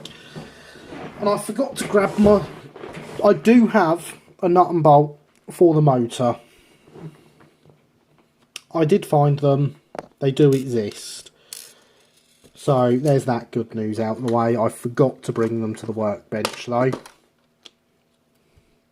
Also, this DCC chip sat here works fine. So what I think I'm going to do is attach it here and shorten down the cables going to the motor so there's not so much excess in the way.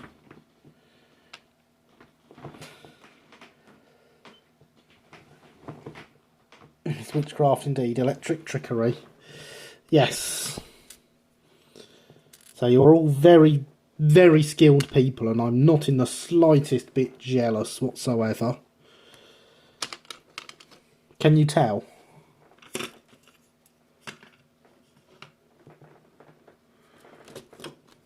You'd think there'd be nothing in the way of this power button for this soldering iron because I've actually been using it in another room, so it's only just come back onto the workbench today. Why above the magnet? Because it fits there. That's why. It's a case of trying to find somewhere to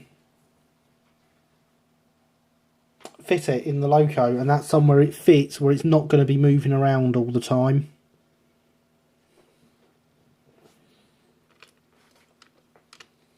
Now, I could probably bring it slightly further forward if that would please you.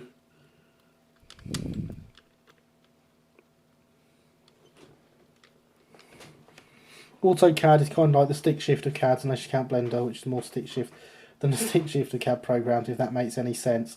You have functioning layout and locos. That much I'm jealous of you. Fair enough, Killian. I mean, yes, I get the stick shift reference, but only because I understand American culture. Because over here in the UK, stick shift is the default for driving. Automatics are quite rare.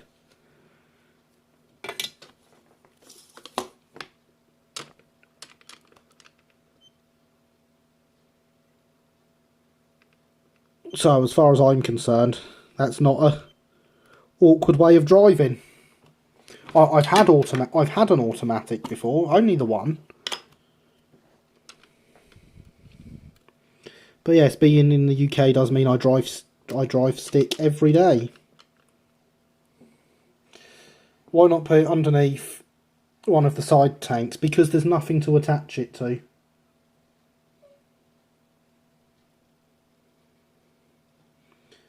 Pure and simple, there is nothing to attach it to.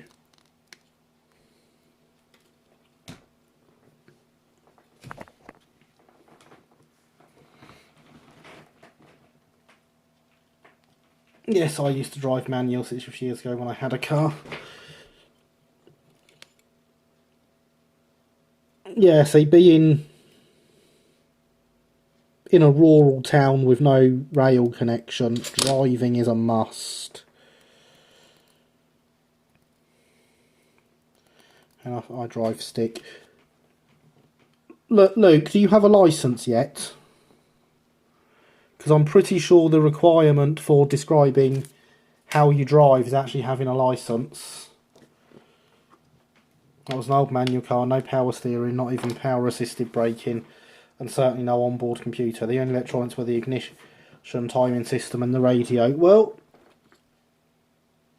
I certainly don't have lots of fancy electronics in my van, James. Sometimes I wonder if automatics would be better, though. Personal preference, really. I prefer driving a manual because it gives me extra control over what the vehicle is doing.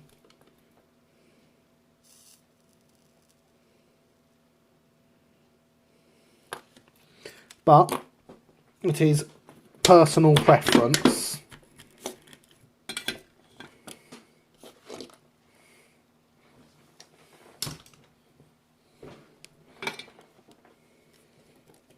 Let's take this one off and cut. No, don't stick to the motor. Stupid, powerful magnet.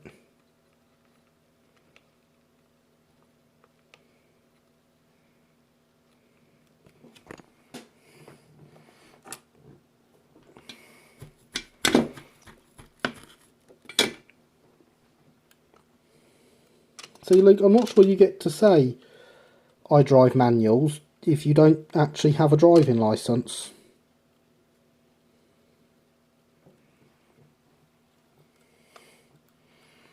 Are you trying to make me drink, are you, Mr. Christopher? Hydration is indeed very, very important, and I expect everyone to remember it. I find automatics preferable because there's less work. Drove one in Iceland once, but my own preference is not to drive at all, but take the train. Kittens.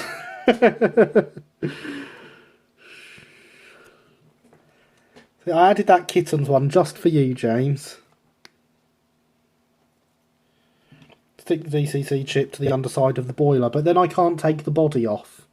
I don't know why I'd want to take the body off, but I'd like it to be an option. I think it's time for me to head out and get some rest. Night all. Good night, Linny. Thank you for coming. It is very much appreciated. Do sleep well. And I shall probably speak to you tomorrow at some point.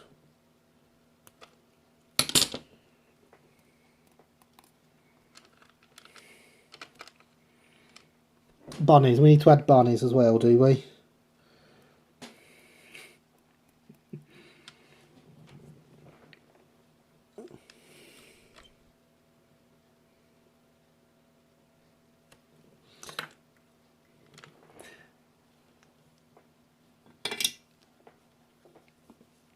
Glad you appreciate it, James. It is... So I like to look after my viewers, and I knew you would like that.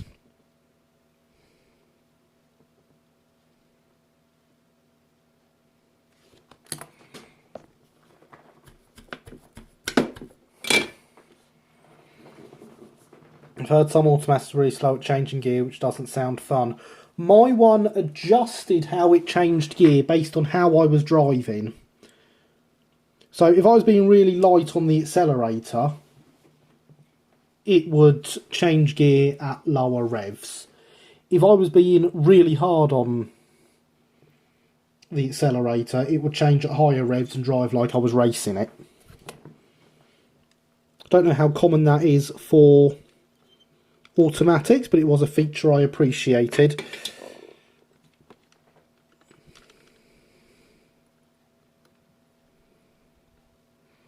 But I prefer having the extra control. That is just my preference.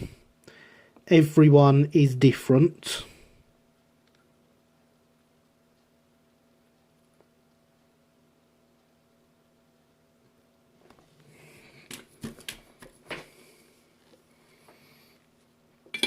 No, don't forget shrink tubing. There's nowhere to put it, Max.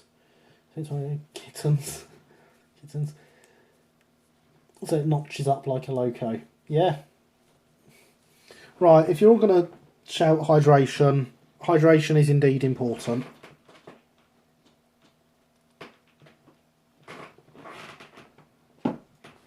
Happy now?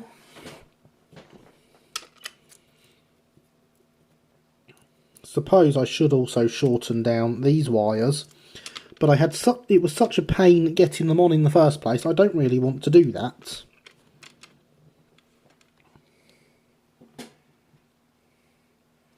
Do you also prefer manually controlled lifts? No. No, I do not.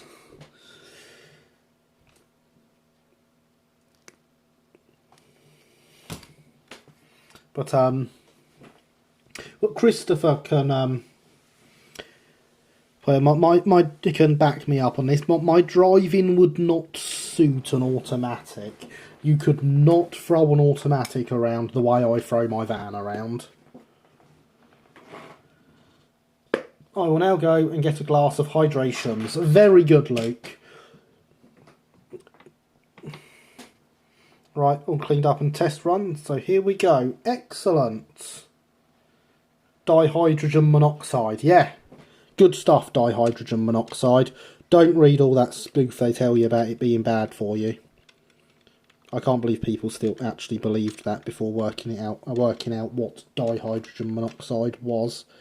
So all these cables, I'm going to loop round here. You know, I'm going to cut this first because I'm going to wrap them up in a bit of insulting tape. No, it wouldn't. Hydration is important. So turn on your injectors, across crosshair still not have.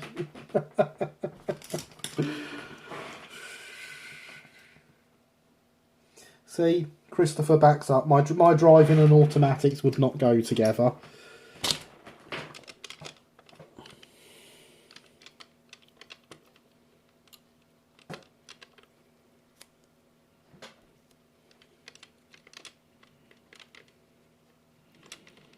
I would quite genuinely like to take my van over to the Nürburgring and do a few laps in it. I think that would be great fun.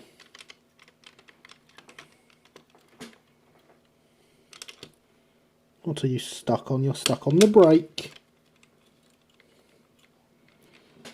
So once I've wrapped this up, I think we should test it again to make sure that I've not broken anything by moving the cables. Definitely not just so we can see it running, because I love the fact it finally works.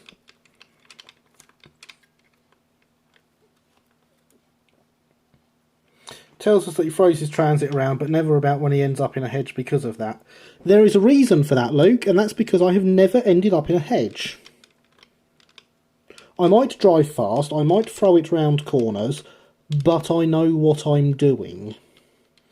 I do not drive past what either me or my van are capable of doing.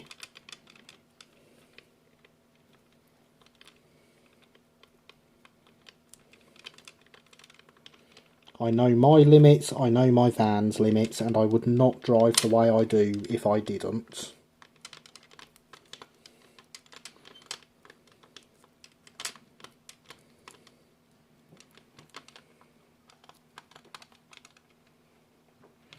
Don't know if your van would make it that far. My van that's already got 300,000 miles on the clock and is as reliable as the day it came off the factory. It would make it that far, Luke. So it runs. Excellent, Christopher. Glad to hear it. Perhaps all the vans would have to carry cargo, and anyone whose cargo is damaged at the end would be disqualified. Oh God, no, I'd definitely lose then. Again, you could not drive the way I do and carry cargo. I drive more sensibly when I have cargo, obviously.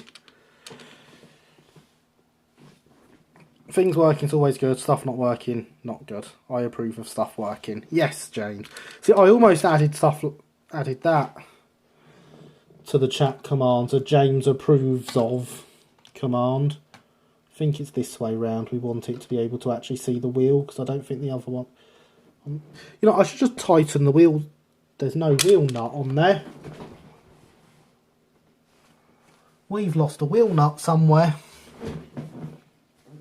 It's spun right off. And I'd love to say that's a terrible thing, but at the same time, it's spun right off because the wheels were turning under their own power.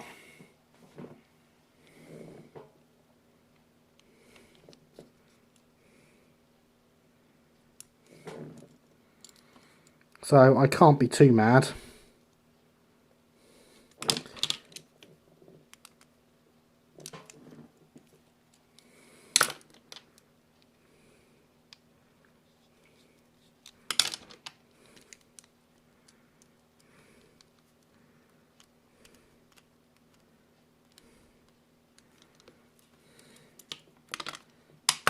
I wonder if it's in the box. You've seen Top Gear's lap around Nürburgring in a transit. Yeah, and I want to do the same. I drive a transit, it would be great.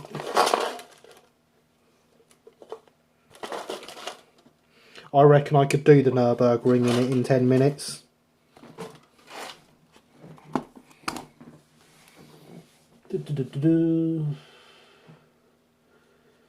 First logo is poor run. I've tried to fix up. Sound on layouts, yes or no?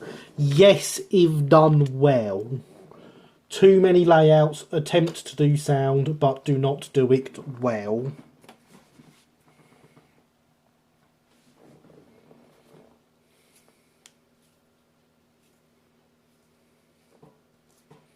Good luck getting sound for an i3, considering none exist. Yep. Lifelike SW9 switcher N scales and sounding like OGS ambient sounds if they are suitable. That comes naturally with Steam. Right then, will you hold us there, camera? Sort of. Having some marquee cake now with small French bakery down the street. Very nice. Especially if sounds are overwhelming, it ruins it. But I've heard some amazing sound fitted logos on layouts. As have I, but it has to be done well and it has to be quiet. Okay, we've not shorted out yet. That's a good sign.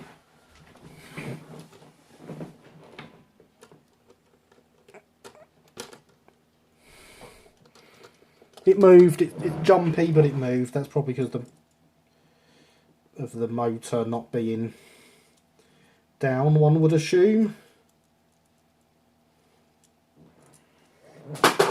And there's the controller falling on the floor. But yes, as long as sound's done well, I love it. I have some sound fitted locos. Oh, of course it needs the weight as well, doesn't it?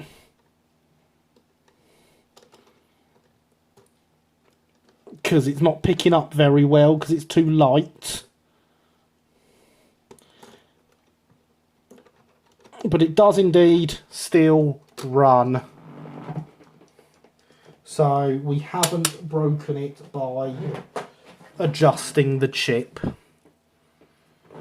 Woohoo, smash the like button for a moving logo. Indeed, ladies and gentlemen. The logo wants you to be hitting the like button. There we go. Position you so you can see that nice poster there that someone left there. No idea who.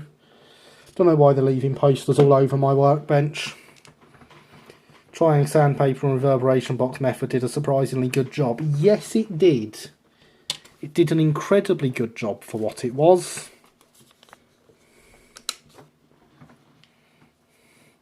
Plan to have automated station announcements on my layout. Oh! Sounds interesting, James. I've never seen... The only silent layouts I've seen, though, are ones that don't run. The cake is still a lie. Fun fact for those that know that meme, I've never played Portal. Love DCC sound, but I'll never have it. No sounds for 1840s logo, not enough sound to fit most small 009 ones.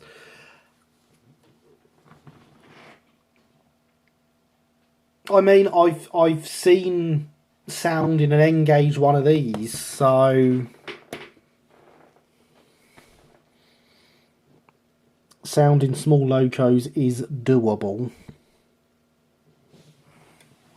So the next thing we need to do for the i3, put it back on, put the body back on it.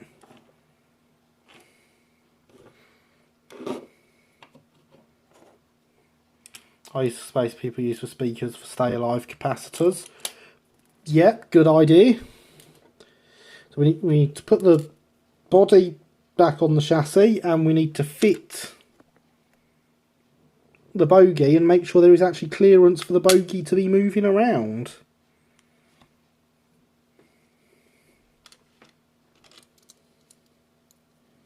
And of course at some point I need to find the Romford nut. But that can wait. Where's my screwdriver gone? There it is.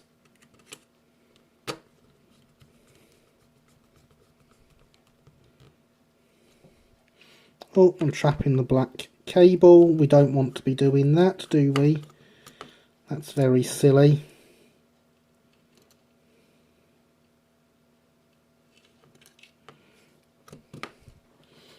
Looks like we did not damage it though, that's what matters. We are no longer trapping it.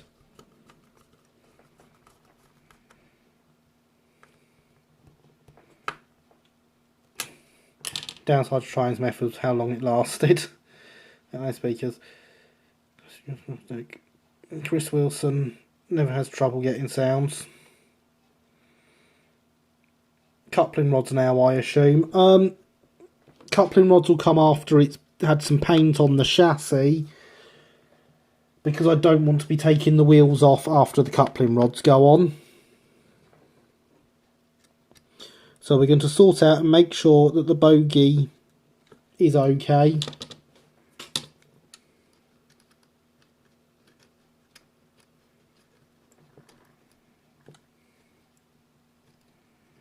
Also, we do have shorts. That was a terrible American movie. Oh look, there's a link for my donations.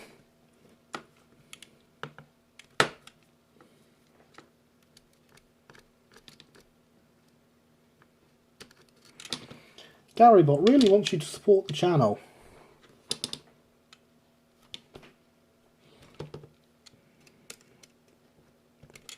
I don't want to be using this, I want to be using my pliers that I've buried under everything that when I moved it all off. Let's go back to shutting up. Nah, don't do that, Alex. I totally get your point about 009 locos. I'm just saying I have seen sound in an N-Gauge 08, so it must be doable. I don't know how it was done, but it was very impressive.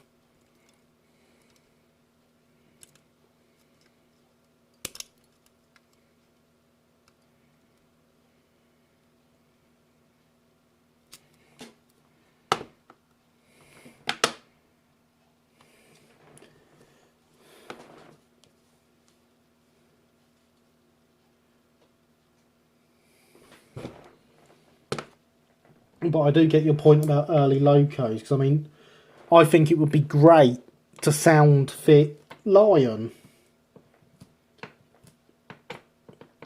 But the only place I can think of to get sounds for that now is from the Titfield Thunderbolt, because I don't think any of the other video of it running had sounds, and it will certainly never run again itself.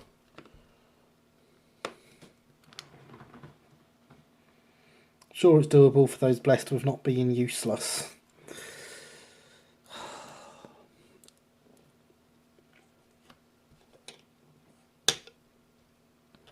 What do I even say, Alex? You're not useless.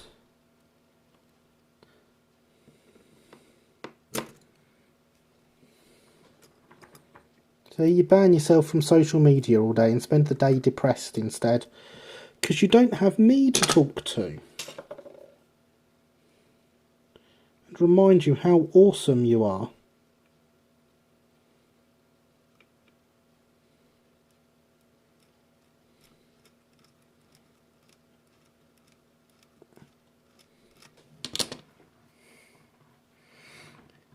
A reminder, we've now reached the second hour. We have indeed. It has passed 11. We are on to hour 2. We are on to the final hour. People have fitted Batman Baldwin's sound there, 009 sound from the film. Yes, like should benefit become pre-fitted speaker. That's a really smashing job, Yari. Thank you very much, Max. Yeah, the Baldwins do have an advantage over everything else with having the pre-fitted speaker, so you don't have to find somewhere for it. The key for small locos, the key thing to remember is you can get, even from eBay, spare mobile phone speakers that are absolutely tiny.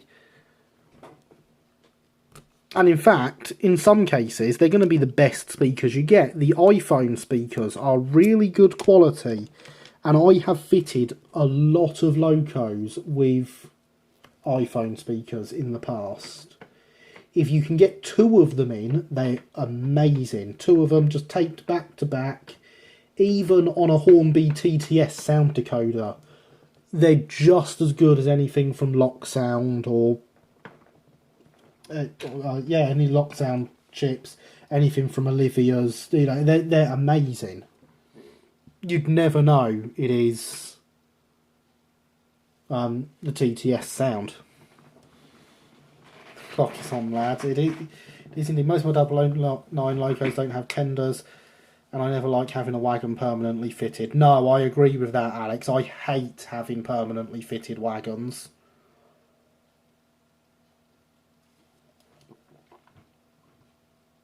And that is the end of the second lot of hydration.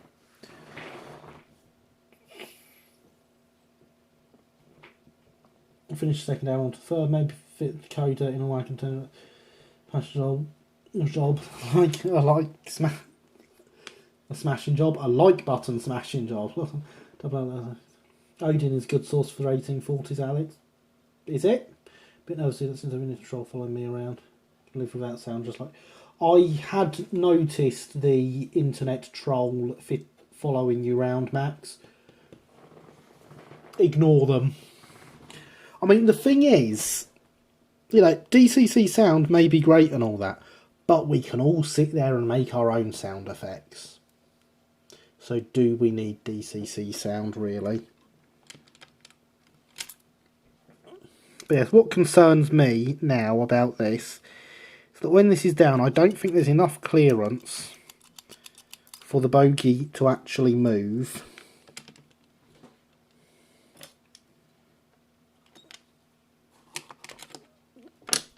It would appear that I am wrong, and it can indeed move. So, we are going to go on to the next little project I had planned for the i3. If I've got the right box next to me, I do. Because, of course, it's all well and good having a loco, but at the moment this loco is missing something very important. We'll put its lid on for now, but we're going to need to take it back off again. So we have a very nice loco that can move. Steam engine noises, exactly. Well, we can all make them. Some of us just choose not to when other people can hear us. Odin being red with Sharpie 222, the LNWI, LB&SCR, SCR had examples. Excellent. Sounds good to me. So yes, the indeed, Max, a crew. Because no matter how good your loco, it's not going anywhere without a crew. Not heard of that one, Killian. I didn't know there was a replica of a... Unless that's the one they're building, is it? But yes, locos need crews. And in this case, Andrew Stadden crews.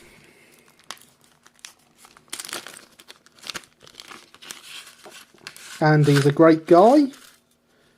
He has sent me stuff for free in the past. Where, you know, all I did was make an inquiry into if he had something, and he sent. It was William Stroud. He did some Stroudleys in 4mm, as in the little figures of William Stroudley in 4mm a while ago for a. I mean, they were a giveaway with a magazine, I think. And I asked if he still had any and how much they would cost if he did. And he told me he'd chuck some in with my next order, and he did. He was excellent. So,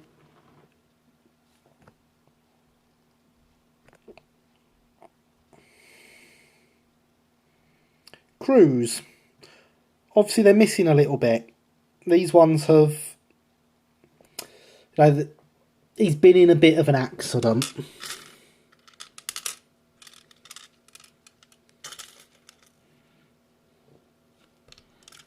And so have all his friends. Second guess was a paint job. We need to file down all the filler on that before we paint it. I'd forgotten that was on there.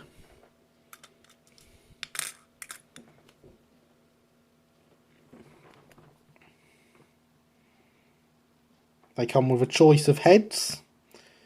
I must say, sitting on the camera like this is the best I've ever seen these heads. Because as I'm sure you can tell, they're quite small. And a selection of arms, which again, are quite small.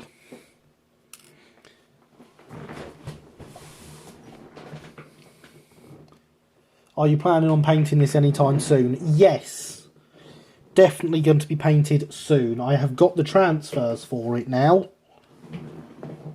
We had a look at them last week when you weren't here, James. So I shall get them back out. Some improved engine group, some LB&SCR umber lining transfers.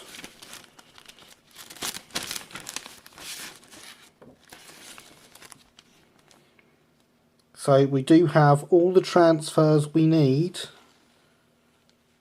for finishing the loco from EB Models, who you may remember is Ian McCormack, who sometimes visits our stream and did the etched number plates for the Terrier.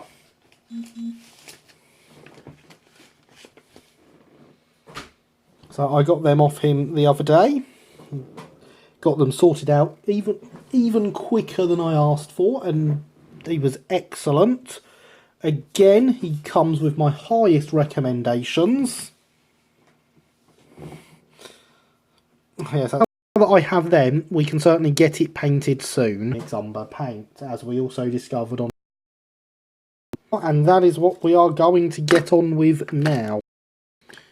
I'll put the bodies can go back in here.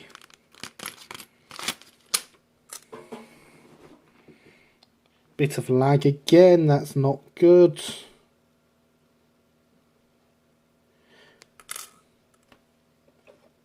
And we're going to pick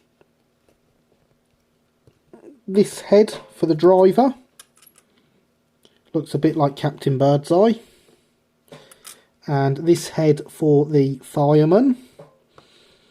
Much younger looking man. Doesn't even have a beard.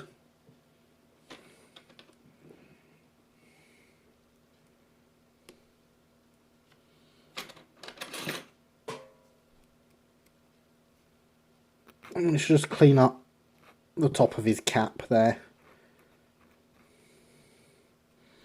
where I've cut the sprue.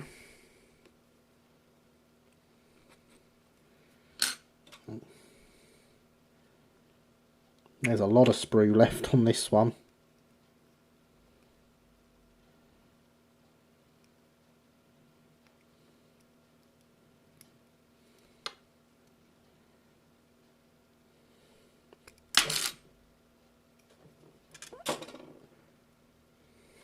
There we go. That's easily macabre sprue that. I thought you'd approve, Killian.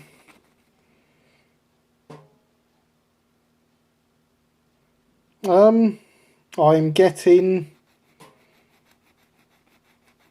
some warnings up on the screen again. Is the stream okay other than tiny bits of lag?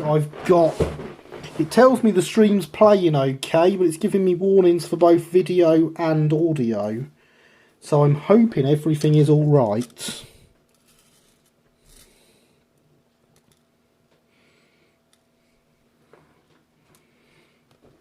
So there is our driver and our fireman. Our fireman needs a shovel. It's fine now. Okay, thank you, Alex. I'm glad it's fine now. I'm still getting the warnings up in front of me on the screen right now. I know it runs together. Canadian national colours. Very nice, Chris. It's fine now. All fine here. Excellent. Thanks, guys. It actually tells me my audio is running at a bit rate of 0 kilobytes per second. Which I'm pretty sure means it should be silent. So I'm hoping the errors are just a mistake on Streamlabs' end.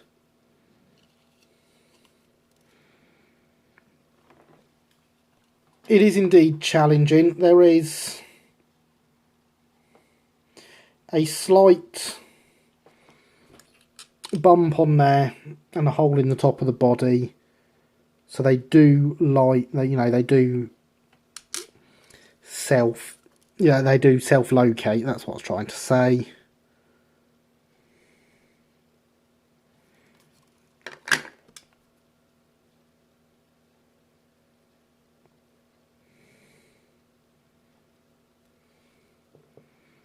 Just like so. Fine, here you go. Seems like the warnings might be behind. They keep coming after the problems show up. Apparently it's hydration time again, according to Garybot and according to Christopher.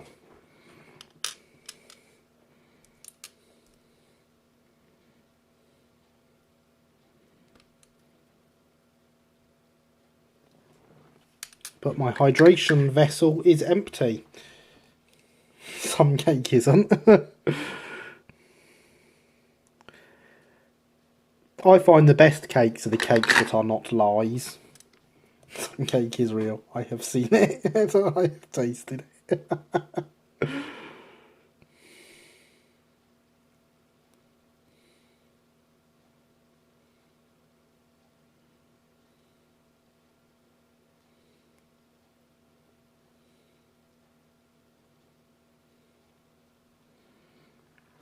And there we go, our fireman has a head. My birthday cake is real. Excellent. It's tomorrow's breakfast. Real cake is the best sort of cake. Indeed, James. I'm glad your birthday cake is real, Killian. And I hope you had a good day playing with butterflies and such forth.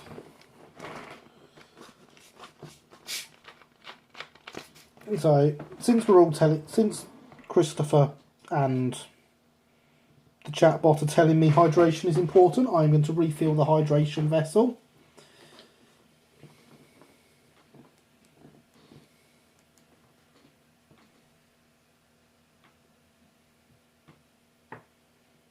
I approve of people with heads, as do I, James.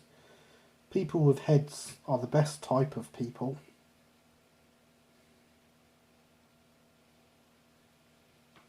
And I don't want to discriminate, but I've never had a good conversation with... I've never had a good conversation with people that don't have heads, so...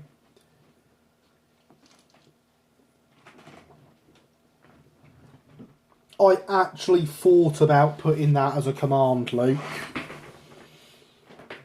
That was a genuine thought I had, was a James approves comment. So this is, yeah, that is the right height. That's what I thought. We're going to have him with his arm out, just holding his shovel, I think.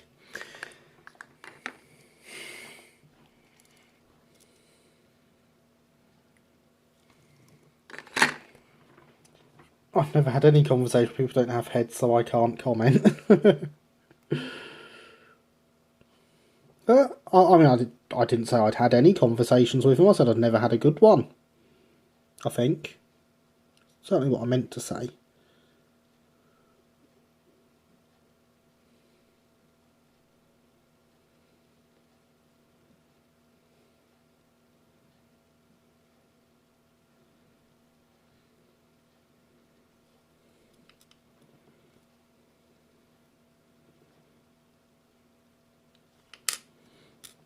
And so yes, when all's said and done, he'll be standing up with his shovel like that. I know lots of facts about heads off bodies, but it's a family stream. Yes, it is indeed a PG stream, Killian. You'd have to modify the syntax so that I could type it as I approve. You'll see, I could make both work, James, but then anyone would be able to use them. And I don't want just anyone stealing your line, because it's... on the whole, heads are better on bodies. I much prefer my head attached to my body. It does seem to suit it there. And so if that arm is leaning on his shovel, yes, the other one can just be dangling down by the side of him. So I do like these because they give me the choice of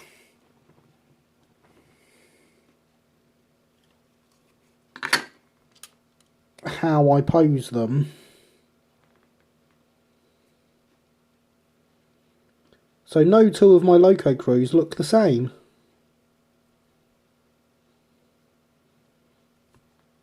Despite coming from the same bags of bits. Might be possible to get a parameter on there so you could approve chocolate milk. That would be excellent if I could, but I don't think it is possible.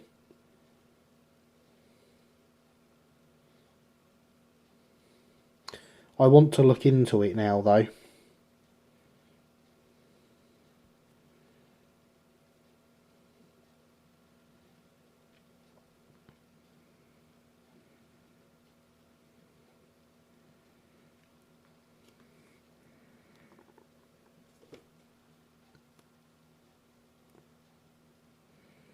And so there we have a fireman.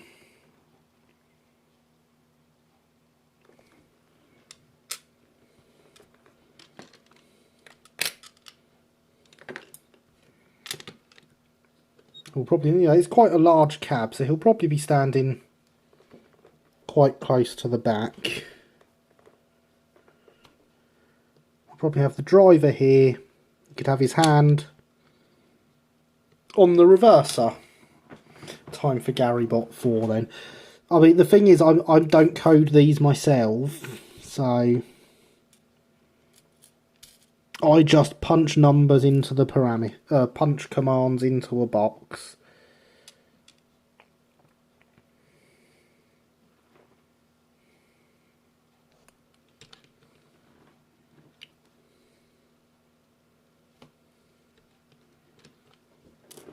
He's going to need an almost straight hand to do that.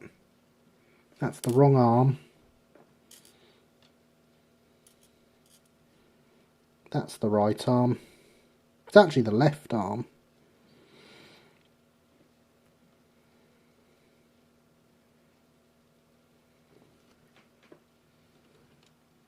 Yeah, that's better.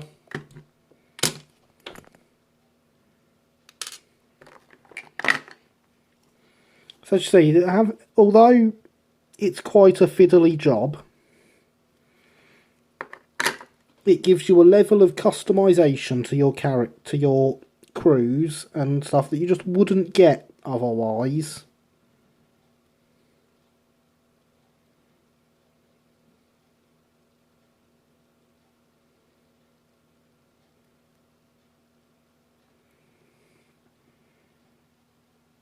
Getting a really good feeling. I think I'm going to get my kit tomorrow, my pug kit that I'm going to build. Super excited about it. I can pay somewhere between $60 and $70 for it. Well, I'm glad it's arriving and you've got one. Wanted it for accuracy reasons for the model I want to build. Yeah, that's understandable. So I actually have two of those kits. Much to be said for customization, exactly. Although I imagine this works better in the 7mm it was originally intended for.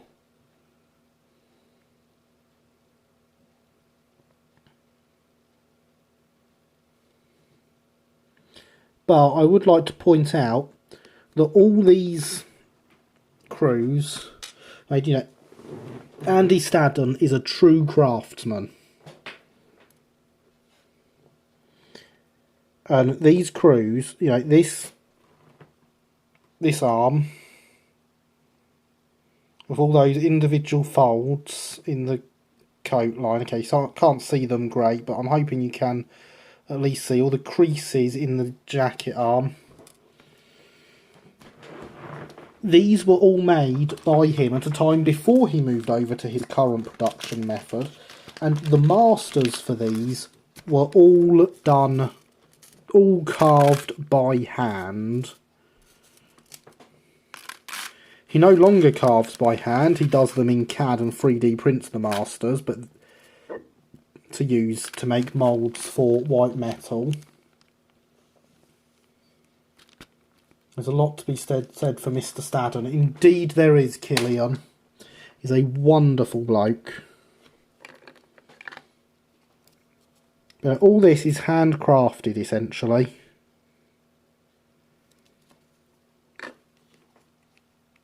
I'll be using Staddon figures for my 1840s layout. Very nice.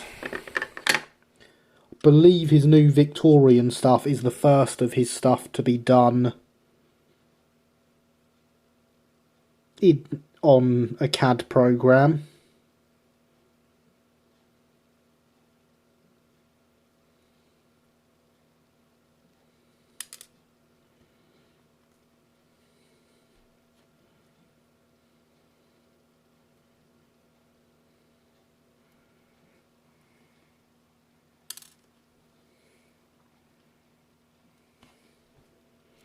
Gosh, yes, exactly, James.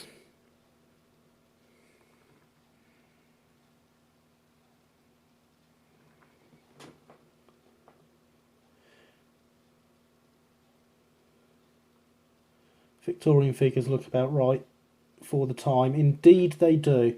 I'd like to say that without this stream I wouldn't be attempting the 2 repaints I am, nor the restoration of the Switcher in the first place either. Well, I'm glad to have helped on that front, Christopher. That is exactly what this stream is for. Wish you the best luck with that, Alex. I hope to be there to see it. It'll be a fantastic layout when it's built. Same best layout. Do like a spot of it or not. All updates will be in the group chat, although it's going to be slow.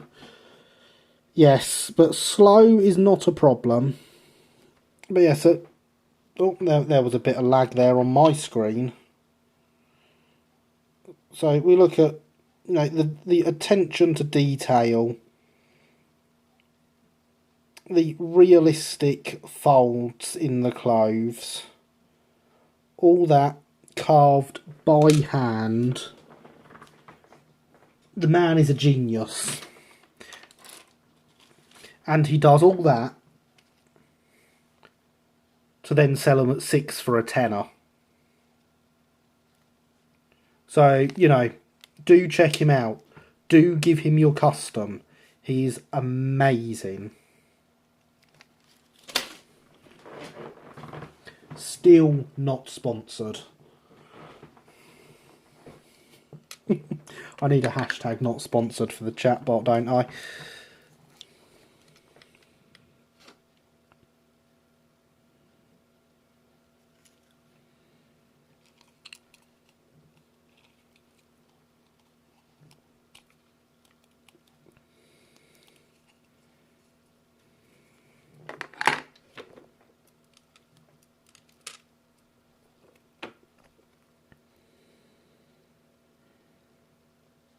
And so we'll give the fireman his shovel that he is leaning on.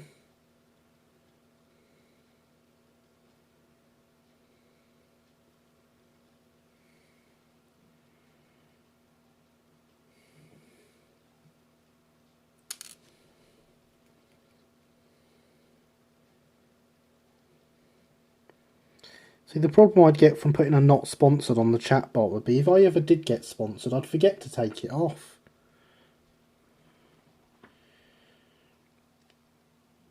Do the Gothic 222 when I'm up to complete locos again. Ooh.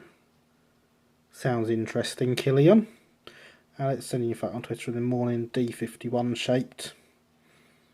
The photo's D51 shaped. I find most photos are rectangles these days.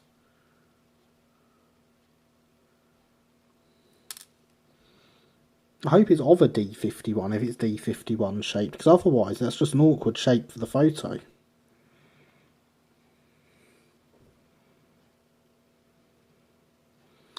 This shovel does not want to stick, does it? Of course, these are white metal, so it would be possible to solder them. I'm just not sure I could manage to solder at this size without ruining the model.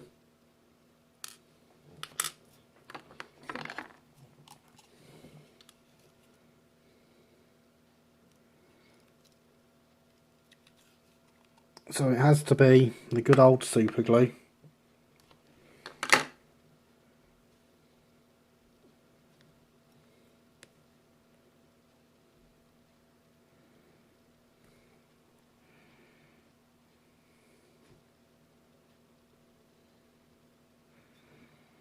J&R logos are fabulous. Yes, they are. Remember to smash that like button, give it a gentle tap while you're there. Make sure to subscribe, press the notification bell for more.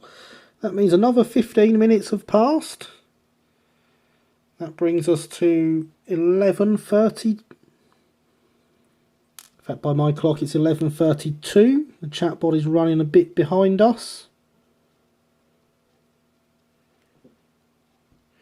Those are too dinky for soldering, I think. I agree. Which is why I never even tried.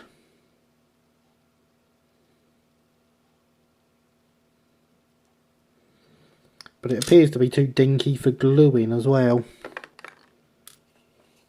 I've never had this much problem getting one of these shovels to glue before, and I've gone through a couple of packs of these figures.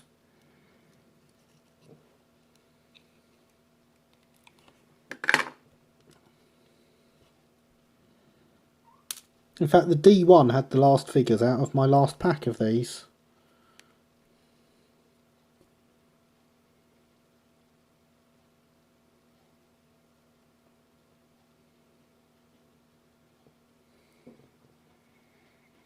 In brass it might work with paste, but I can't see why getting white metal soldering to work with these. They are very dinky generally. Exactly, James. They are indeed. I can't see a way I'd be able to do it, and that's why I didn't try. Obviously, it's a lot. There's also an anime, C62, Galaxy Express 999. Haven't lots of Japanese locos been in animes though, Max? Even a lot of British ones.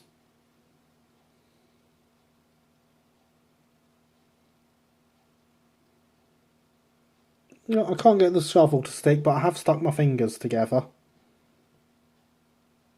There we go. Whilst I hold that, hydration is still important.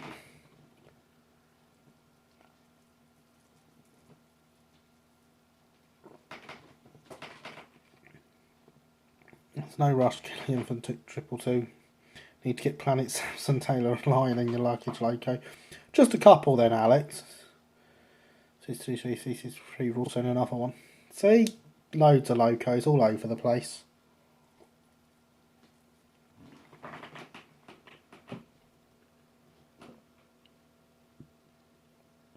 This hasn't stuck. Oh, maybe it has. There we go. Fireman and his shovel. Fall over backwards. And there is our crew.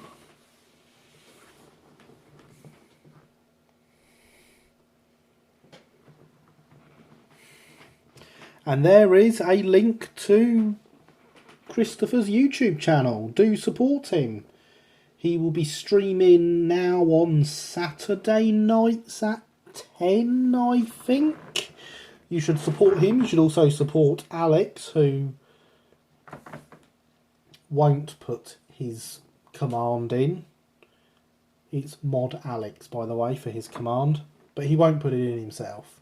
He doesn't like advertising his stream on other channels. Galaxy Rail is also pretty nice. Wouldn't mind. Big one. The big boy, not the earthquake. Going there after string mats. Check out some Japanese Steam locos on there. Saturday 10 PM UK. Way, I got it right. I don't know why Alex is so opposed to advertising his stream.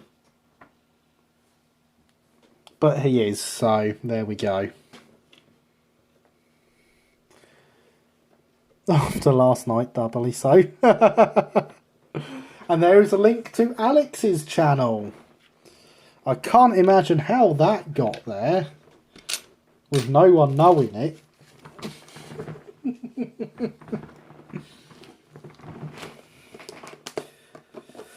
So Alex is very modest. Well, honestly, I don't understand what his objection to it is. He knew that the thing was there last week, but didn't want to use it. Just got to remember the mistakes I make. Trouble is, I make too many. Indeed. Might start banning people who use that command. No, you're not. You can't ban people for using commands that I program, Alex.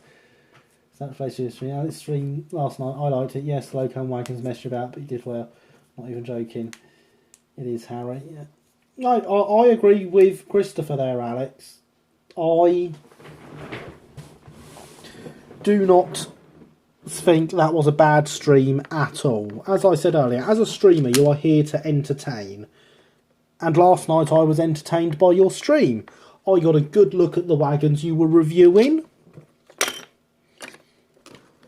I don't think any of the issues were actually your fault. The game had some physics issues, but that's not your fault. That's the game's fault. The stream itself was great. I follow a few Japanese model channels, say love your channel to them, but that translates something very wrong in Japanese.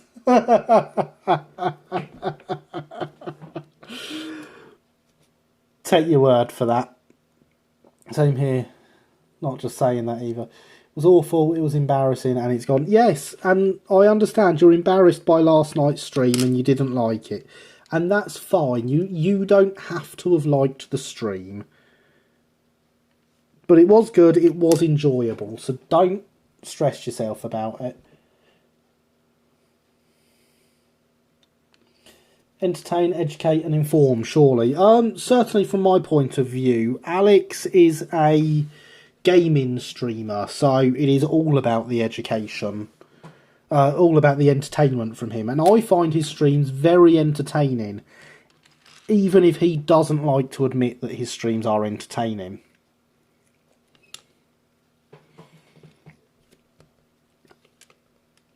But they are, and he's a great streamer, so...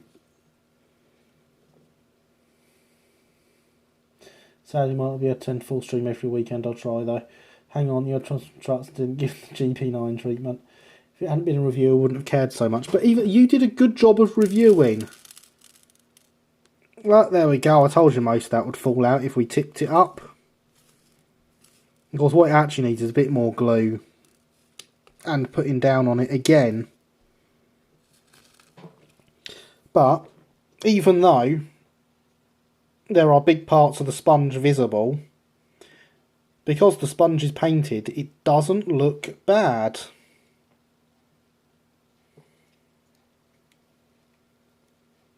It is way overfilled, but it's honestly, it's going to be a very rarely used wagon. Other than it's out into Uckfield, where it is not going in front of a bunch of railway modelers. It is going in front of a load of people interested in the history of Uckfield.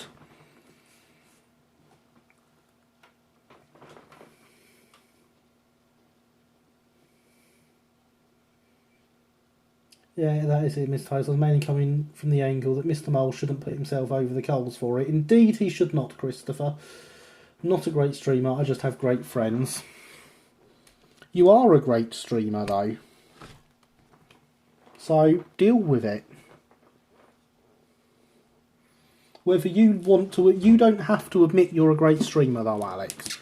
But trust me, you are.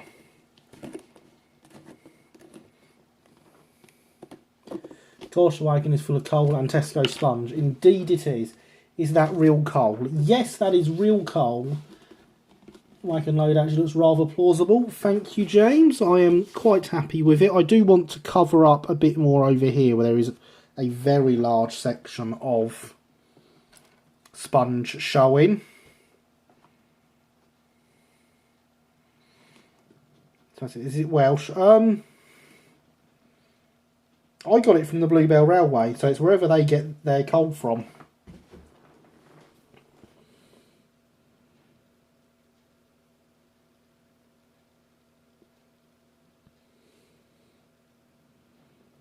So it's all of that area I've just put glue on is bare sponge.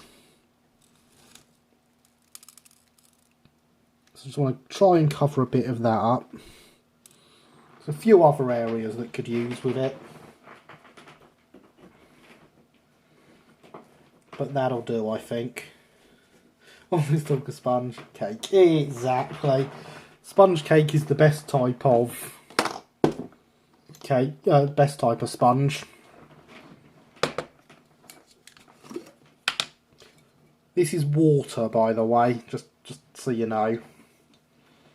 Because I know you wouldn't know that from looking at it. Not saying anything else on the subject, agreed.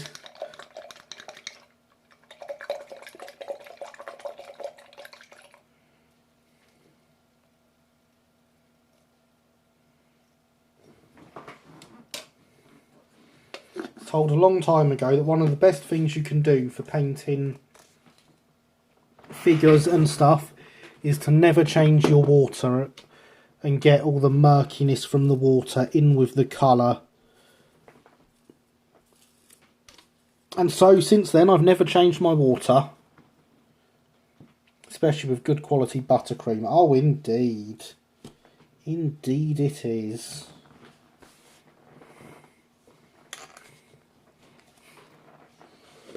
And I hope mine will come with good quality buttercream. I make it myself. Been a while since I've done any baking though.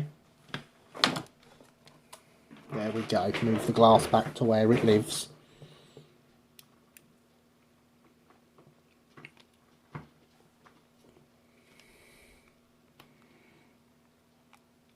Still not quite dry, but the chassis is not falling off. The A is too wet for us to look at.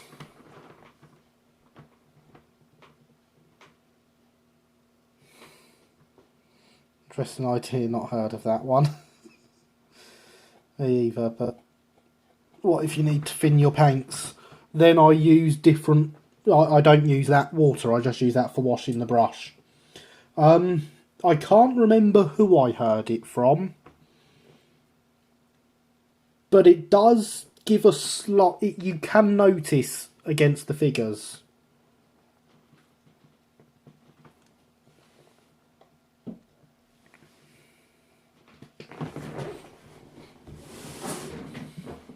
If I need to thin my paints, what I do is I get one of these, and I'm actually going to do it now. So I'll be right back.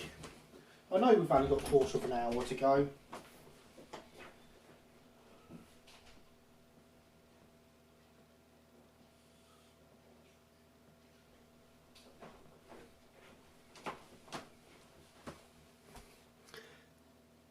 And I'll put some water in it.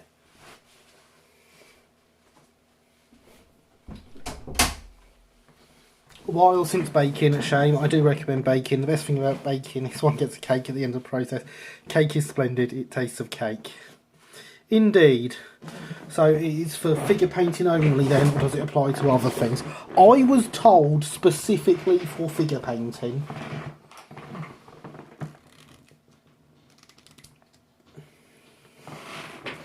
Oh yeah, I've put way too much water in this, by the way. I should just point that out now. But that's okay because, you see,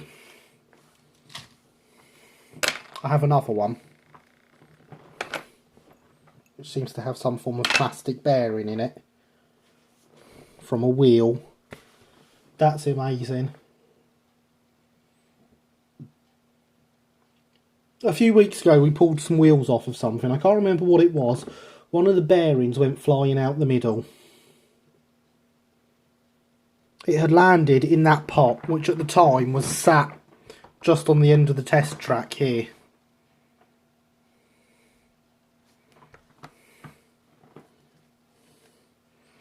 I'd also like to point out a very rare thing happening here, because I've got water to thin down the paint.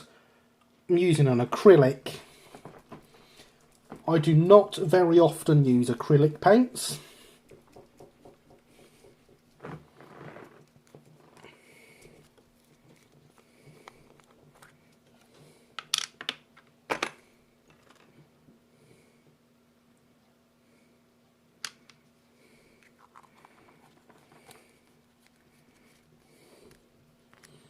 but they are good.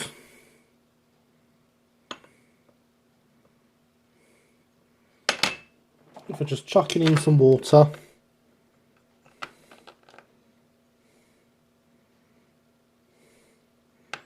And making a nice thin wash for weathering.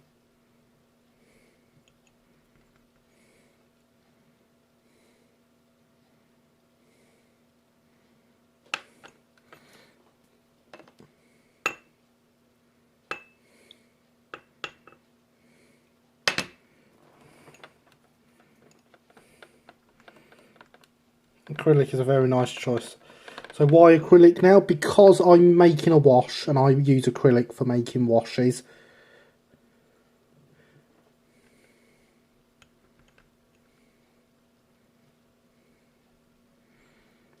And we're going to do some very, very crude weathering. Or a base coat for weathering, I should say.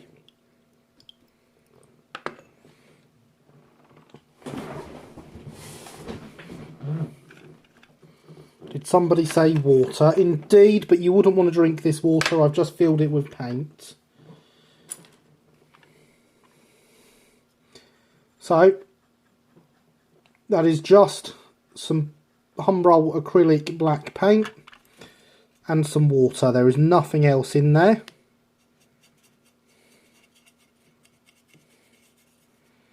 So it's very, very thinned down.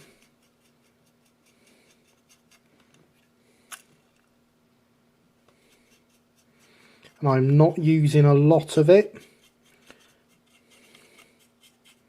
Just covering the wagon as a base. This will not do for all the weathering. It will need a lot more doing to it than that. But already we have a generic mucky finish on that. It's just a base, but it already looks a lot better than that.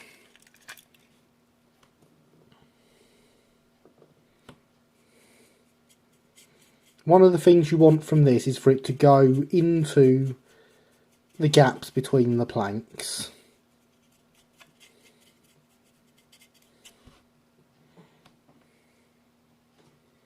Never actually used the wash for weathering, always used powders. I've never used powders. Very simple and efficient. Me like it's that. I say it's only a base. It will need more than this doing to it.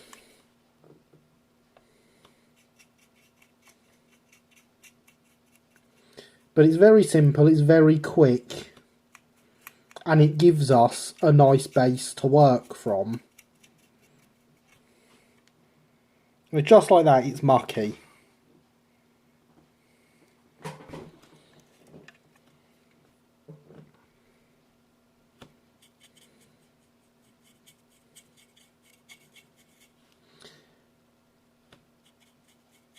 And of course, it's mucky with soot and smoke and stuff that you would get on a railway when everything was steam.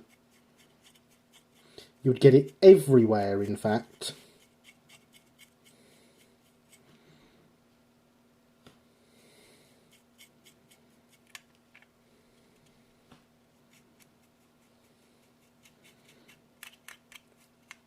So there is a base to start weathering this wagon from.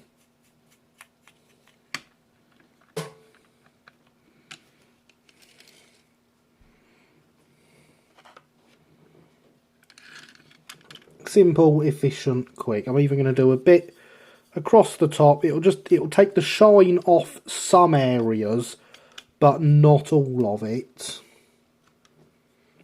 Again, it's a base, it's not the finished product. But it alone makes a huge difference. Yeah, the point I tried to make to Luke many times. Yeah. Yeah, I've never used powders, only ever used washes.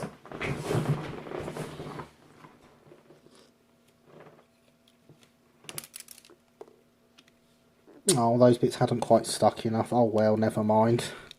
Most of it's stuck okay.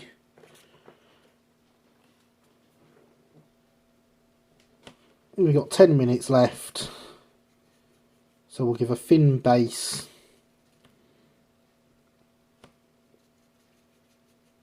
Over Mr. Meakin's wagon.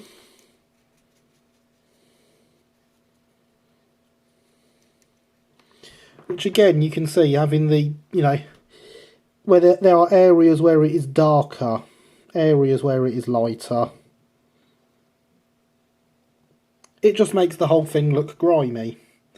Heard a recommendation once to brush top to bottom to replicate rain dirt. Yes, that is why I am generally top to bottom, because of course that is how the rain falls. And it does indeed mean that everything washes downwards on it.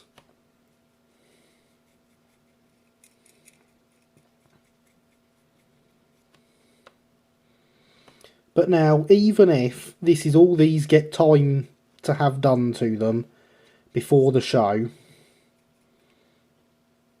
at least they've had something done to them. I need to get me a few 15mm tanks, perfect for 120 I hear. Would love to see an LMS Ginty post 23 group in black, all in flatbeds with tanks in TT. That would be... I've played with some 3mm layouts.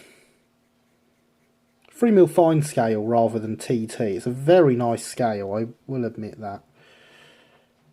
Powder's good for dry weathering effects like soot and dust. Paint is good for wet effects like mud, etc.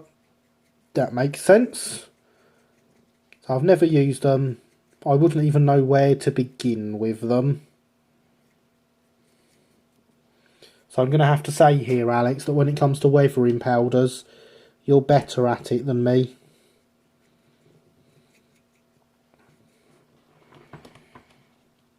.120 scale 120. But what is 1 in 20? I'll see if I can find a photo of my Ginty tomorrow for reference. This military. That's when you say post grouping black. Do you mean pre-27 post with? Right, trying TT, James. But yeah, TT is 3mm to the foot. So halfway between 00 and N, and it really is fantastic.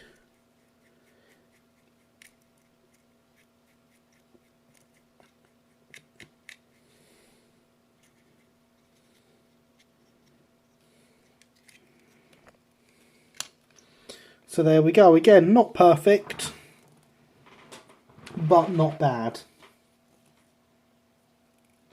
Common scales are 160, 140, 150, 140, 199, 187, 176, 148, 143, 5, 132, 124.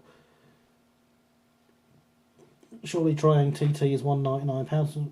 Just put on using little sponge brushes, a bit like some types of makeup brush.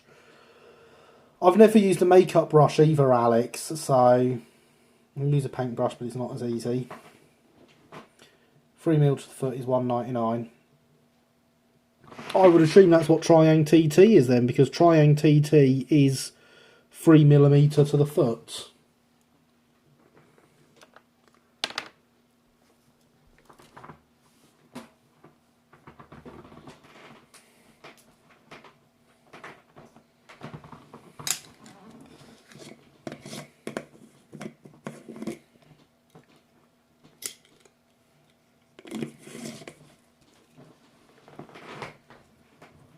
Many powders come with a little brush like that.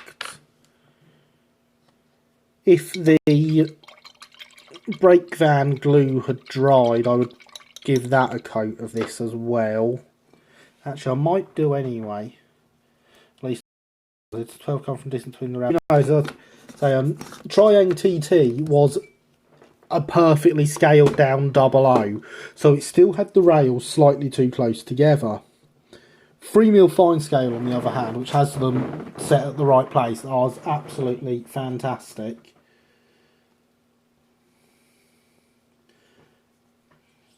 So I have Ginty in bits, so I'll rebuild with new wheels. Did dapple gunpowder wagon using them once, look pretty good. Whereas 12mm apart and trying TT lanky, and that's TT, yeah. So Yeah, I think that is dry enough actually. A slight lag, better now. God, this is being really bad for the lag tonight, isn't it? Unfortunately, this is probably to do with the weather. Oh no, they're not. That's not going to take at all on that white, at least. That's okay, because the joys of having something this watered down is it's basically like water to clean up. Although, look, even that, just brushed over like that, has toned down the white. Let's see if we can get a slightly darker effect on that so it shows a bit better.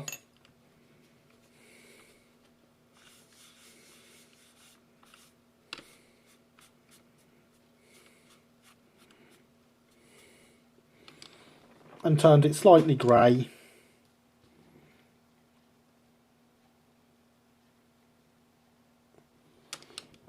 Could well be. So 3 mil fine self, about 14 mil. I think yes, you're right, James. It is about 14. I can't remember exactly what it's. Just be usually maybe could well be the weather. It's been pretty iffy. My internet sometimes plays up when it's been raining, so it could well be that.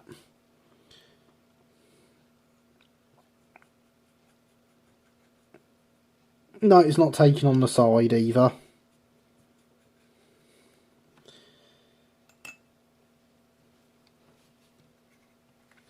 So I'm going to